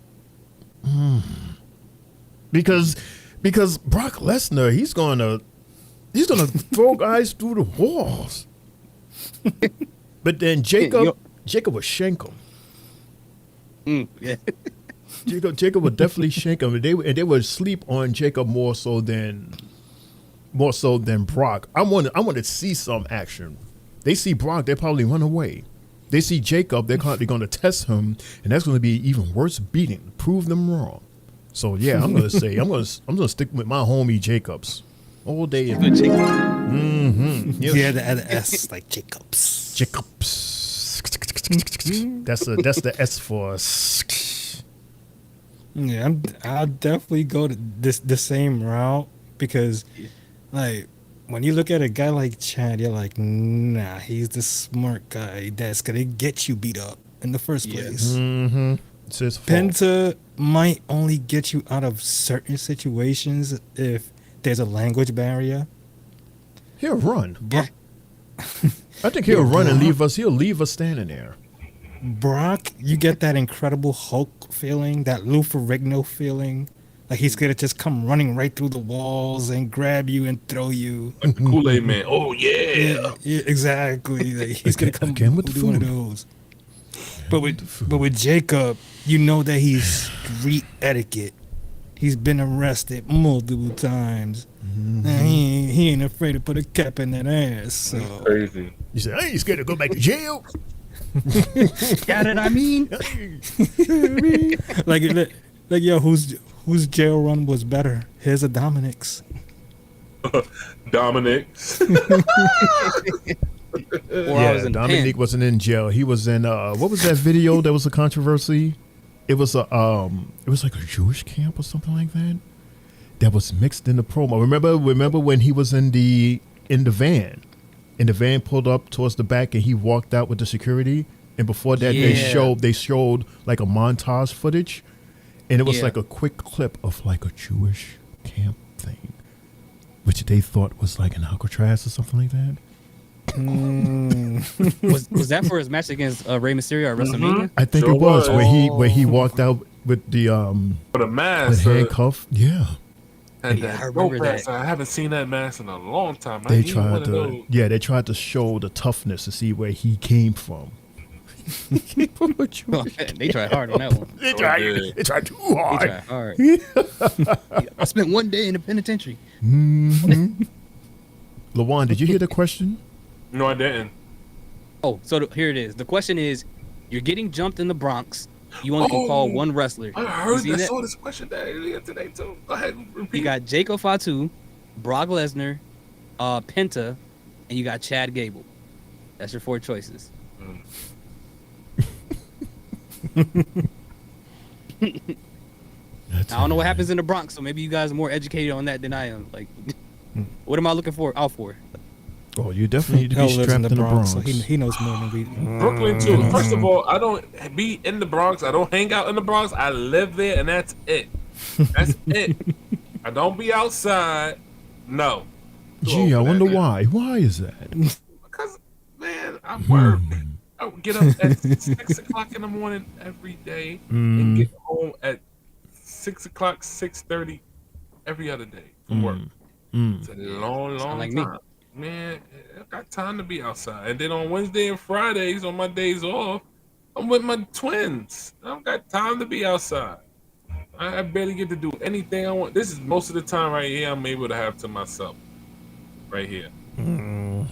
Or on my days off when I get off of work, like let's say I'm off Wednesday and Friday. So maybe like Tuesday night after NXT, I do something, watch something with my lady, or Wednesday, watch something with my lady. Friday's perfect tomorrow because I don't gotta do nothing tomorrow. There's no show, so I get to just chill. I'm gonna make some burgers, some dog, maybe some potato salad. Call it a day. I be getting 2 beers and just. You're speaking French right now. That has nothing to do with the fact that you live in the Bronx and that you walk this Bronx streets in order to get where you got to get to. Oh, I ain't afraid of no one. I don't need to call no one. I got myself. But if I gotta call someone, I'm calling Brock Lesnar. Brock Lesnar is flipping to everybody. That's a strong motherfucker. Yeah. Sorry. And he's a butcher, so don't let him come with no knife. He gonna cut you crazy. With that leather apron on. Oh yes, he is. It's about to be ketchup everywhere. Oh yes, it is. Arteries and everything flying out of nowhere. They gonna see that big motherfucker. He gonna run. Mundo says Jacob. Jacob. He gangster and been to jail. Brock He's Lesnar been to could be the jail. perfect Jason Voorhees. Just give him a mask. Possibly strapped. Yeah, I can see that. Yeah. Please don't remind me that. Seriously, God damn it. That's why I live goddamn BX says Brother BK. Probably, he's probably L's neighbor. He's probably your neighbor. No, he's not my neighbor. Brother BKL lives in the crazy part of the Bronx. He's on the other side of the tracks. I'm on the okay area with the Italians and all that stuff, the old Italians. So they don't do nothing but drink beer and play dice all the goddamn time. Like the Bronx Tale. I mean, dominoes all the time, just like the Bronx Tale. In the Bronx Tale. And they be chilling. They don't bother nobody, nothing. So I'm on the 2 and 5. I'm on the 5 line, 2 and 5 line. So it's quiet where I'm at. Sorry for your next door to Robert De Niro. You know, he's on the Grand Concourse area. It's crazy over there. So hey, that's the 6. That's the B and D line. 6 line is crazy too. Oh man, that's crazy. 4 line too. So. It's mentioning all the trains. Yep, I'm on the quiet area, and then after 2 stops after my area, and it starts getting crazy. You want to know something, fellas? We are about to hit 3 hours. Oh, can you believe it? We was on air for about 3 hours. Man, it felt like it. Man, it sure doesn't. That's funny, might be getting pressed. Shoot, I ain't getting sleepy. And I got a day ahead of me soon too. So tonight. Hear these thoughts, Lawan, Jay, Shane. Do you have any final thoughts before I hit that button? 3 hours. Yo, I agree with you guys on Jacob Fatu. I did 4. I can't pick Penta because if I'm getting jumped and Penta gets there and start walking like he walks down the ramp. Oh yeah, he's gonna run. He's gonna be like, help! And he gonna be like, he's running. You're gonna be like, yo, Penta, you strapped? And then you look to the side, he's gone. He's just walking slow. Walk slow away. He's like, Chad is gonna be like, thank you. Thank you. And then I would pick Brock, but Brock, you know, he's gonna be slamming people on the wall. We don't need a murder case. But then at the same time, I need a murder case. If I'm getting jumped, somebody listen, do whatever. Get the forklift, Suplex City, whatever. Do that submission you do when you breaking people's arms, Brock. Do all of that. And I'm scared because remember what he did to Cody when he was in that tag match? Oh my! How I know he's not going to do that to me? Like he brought me out here for this. He gonna beat me up and them up. We ain't gonna know who got jumped. We all just gonna be laid out. I just want to see Jacob slash next, and then when he's done, does the twerk thing, twerk it. Hey, I can't do that. Moonlo could do that when his hair is out. Yeah, that's Mundo. That's Mundo's thing every Friday. Twerk it. Remember that movie Rise? Oh, with the crump dancers. It was crump dancing again, crazy. That's what remind me of. Oh, no. So when he be crump dance, I was like, what? Put that man on American Best Dance Group, please. Oh God. Wow, it's so weird that we're ending the show without asking, what is your match and or moments of the night? We don't have one. Oh, that's the tough one. Yeah, that's right. Because we saw a tiny bit of this TNA, very tiny bit. So that's what they fed us, though. Yeah. At the same time. But again, this was just a show that we just decided to have since we're not having a show tomorrow. And it's like, well, damn. Wednesday, Thursday, Friday, Saturday, Sunday of no shows. We got a long week coming soon, man. Next week we got Monday, Oh, Tuesday, Friday, Saturday, and Sunday. Two Saturdays and Sunday, and then Two Monday, Saturdays. and then God Tuesday. damn, I won't be there. For You that. won't be for it, yeah. That's a I'll try to lot make of it wrestling to the main for Jay and myself. It's a lot. Because Jay, we already know that Mundo and Lawan is not going to be there for the bash. Because I work. They'll be working. Hopefully they'll catch up to main event. And then Sylvie will do Evolution.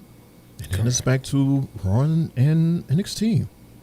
Yes. Why they do that to Evolution? They're going to be so tired of watching wrestling by the time they get to that show. They should have had them go Saturday night instead of Saturday night main event. That's why I was trying to figure out if we was doing Saturday night main event or Evolution. I just thank God that Evolution didn't go with their first plan. and have it, with that same week as Slammiversary, because I would have been screwed for my daughter's 18th birthday. So thank God they gave me that break. Thank goodness.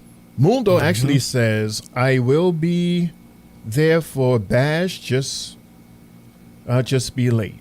So he will be there, Mundo. All right, so we're set up for 3. I don't know what Sylvie's doing. Sylvie, if you can hear me, hey Sylvie, what are you doing next week? Let us know what days are you available, especially Sunday.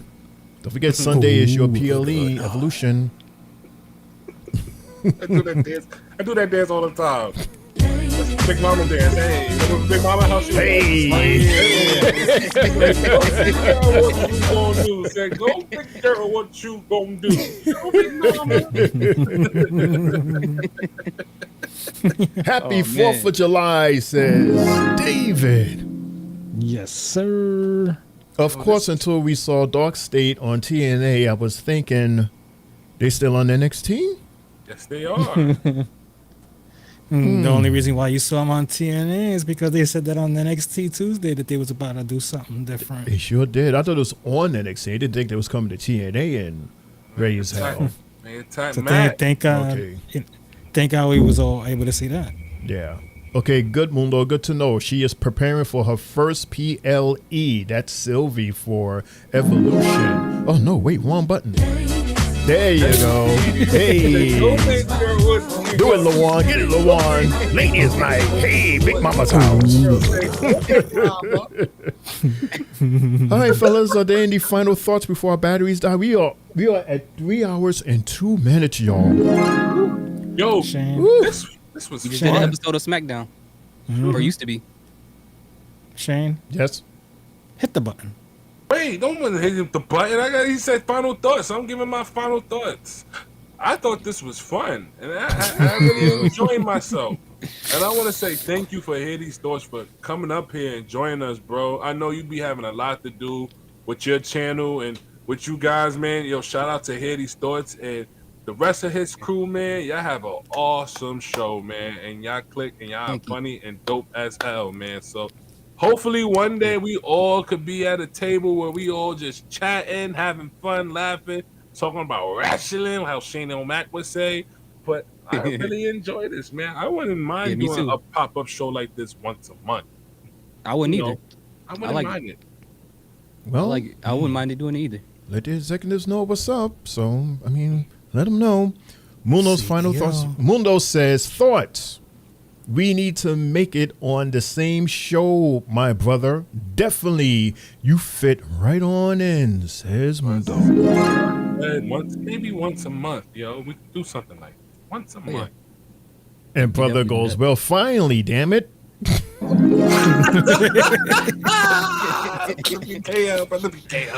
Well, goddamn, brother, since you insist. He's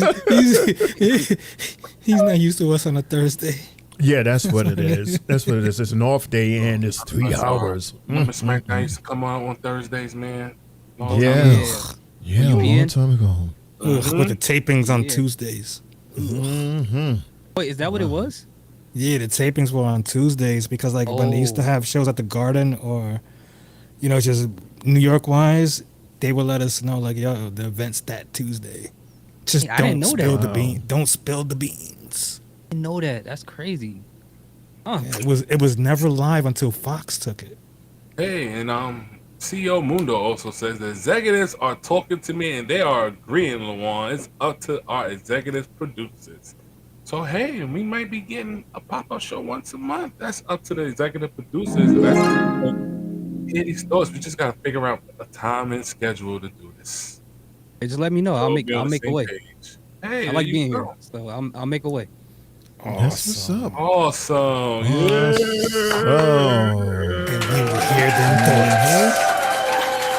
Anything else, Jay? No.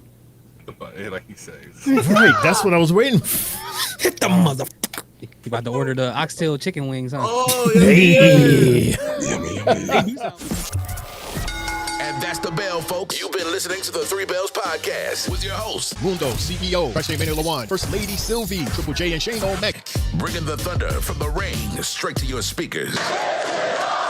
But the conversation doesn't end here. Keep the conversation going in the comments and follow us on our socials to get the latest scoop on WWE events and behind the scenes action. Until next time, stay loud, stay proud, and above all, stay tuned for more hot takes, news, in the world of wrestling. Expect the unexpected. See you on the next show, the Three Bells Podcast.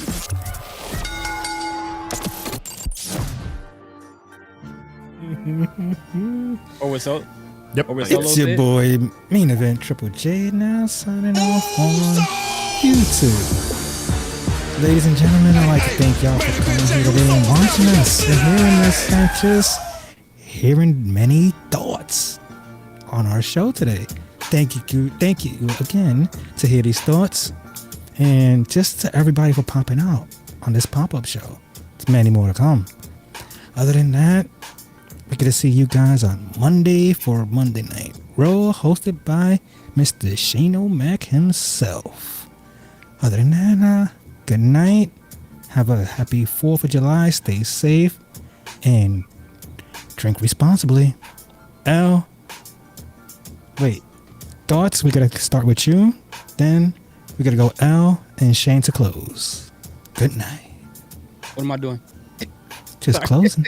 Just closing out. Thinking. Hit the X button. Just thanking us. No. Thanking yourself. Thank y'all for having me on. I appreciate it. Well, why don't we go and then let Lawan go and then I go so that he will see how we close out and then he'll follow us. Okay. All right, guys. So, thank you for everybody for coming out, chilling up with the pop-up show, man. This was fun. This was different. I enjoyed it. Like I said, I wouldn't mind doing this once a month, but just like everybody, my man Triple J just said, drink responsible, enjoy your loved ones, have fun, put the food on the grill, the burgers, the hot dogs, the potato salad, all the good stuff, man. Enjoy it, man. Enjoy it. It looks like we're getting some nice weather. Oxtail Franks. And look, Oxtail Franks, just like Shane O'Mac said. That would be Oxtail weird. burgers. I can never see that. Maybe an oxtail, but that sounds good. Oxtail salad. I would definitely try that. But yeah, guys, have fun. Shout out to everybody that was here in the chat. Brian, Brother BKL, Mundo, Mr. CEO. Thank you, my brother.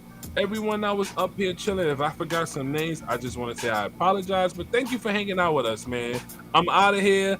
Happy 4th of July. Peace. Your winner. And still. Cut it off, Jake. Do not cut it off. Don't do it. Triple J. Got my title back. He's a hater. Yes. You know he had to do it. You know he had to do it. Here we go. Thank you everybody so much for tuning in. Thanks to everybody that joined in, and thanks to everyone that hit our chat. You guys are awesome. You ladies are awesome. This is like just a last minute decision that we made to just pop up just because, we love doing this thing. We love hanging out with each other here. We love hanging out with all of you out there. So again, thank you so much. Triple J, you the man. Tri-State Mania Lawan, the busiest guy here at the table, and he still finds the time to hang out with us here at the table every Monday, Tuesdays, and Fridays, and sometimes Saturdays, Sundays.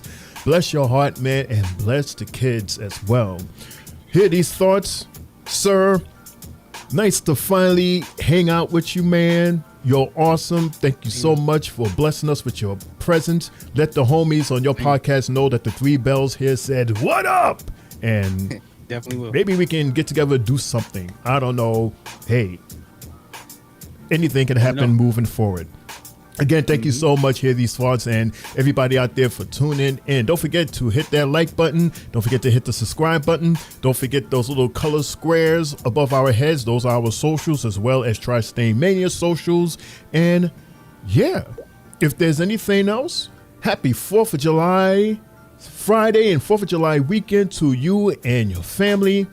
Have a good time. Have an awesome time. It's supposed to be gorgeous outside for the whole weekend, so enjoy that gorgeous weather, please. And don't forget to tune in to us on Monday for Monday Night Raw, on our regular back to regular schedule time, 8 o'clock. All right? 8 o'clock Monday. Anything else? Laugh hard, love harder, and good fight. Good night. Hear these thoughts? You got the final words. Just want to thank you guys for having me on, man. This was a fun night. Triple J, everybody here. I loved it. It was a fun time. I can't wait to do this again. And like you said, for anybody else watching this, guys, have a great weekend. It's going to be hot outside, so people won't start acting crazy, okay? Be nice to people. And whatever barbecue you go to, don't go there with paper cups expecting 8 pounds of meat to take back home, right? Take on what you put in. Be respectful, all right? But yeah, this is an amazing time. Thank you guys for having me on. I really do appreciate it. Where can we find you on YouTube? Where can we find your socials? Hear these thoughts on all social media platforms. If you can't find me there, that means I'm not there. So that's all. Okay, so it's basically hear these thoughts, catch you on YouTube and all the socials. Yeah. Well, most socials. Yep. All Most right. socials. Cool. That's it, y'all. Good night. All right. Night.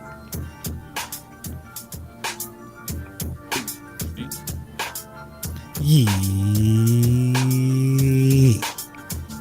Your mic is off, fool. I heard No, him. it's not. I mic heard is him.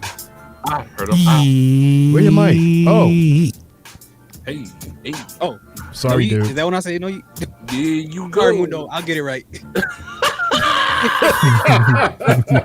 I'm sorry, Jay. That's my fault. That's my fault. I had one I'm job. sorry. I'm I had sorry. one job. I don't know why I can't hear Jay, but I'm talking. anyway, Jay, round 2.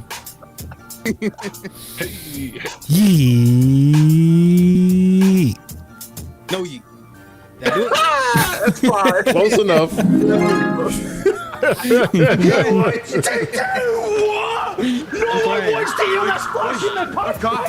Good night, everybody. Happy 4th of July. We'll see you Monday, 8 o'clock.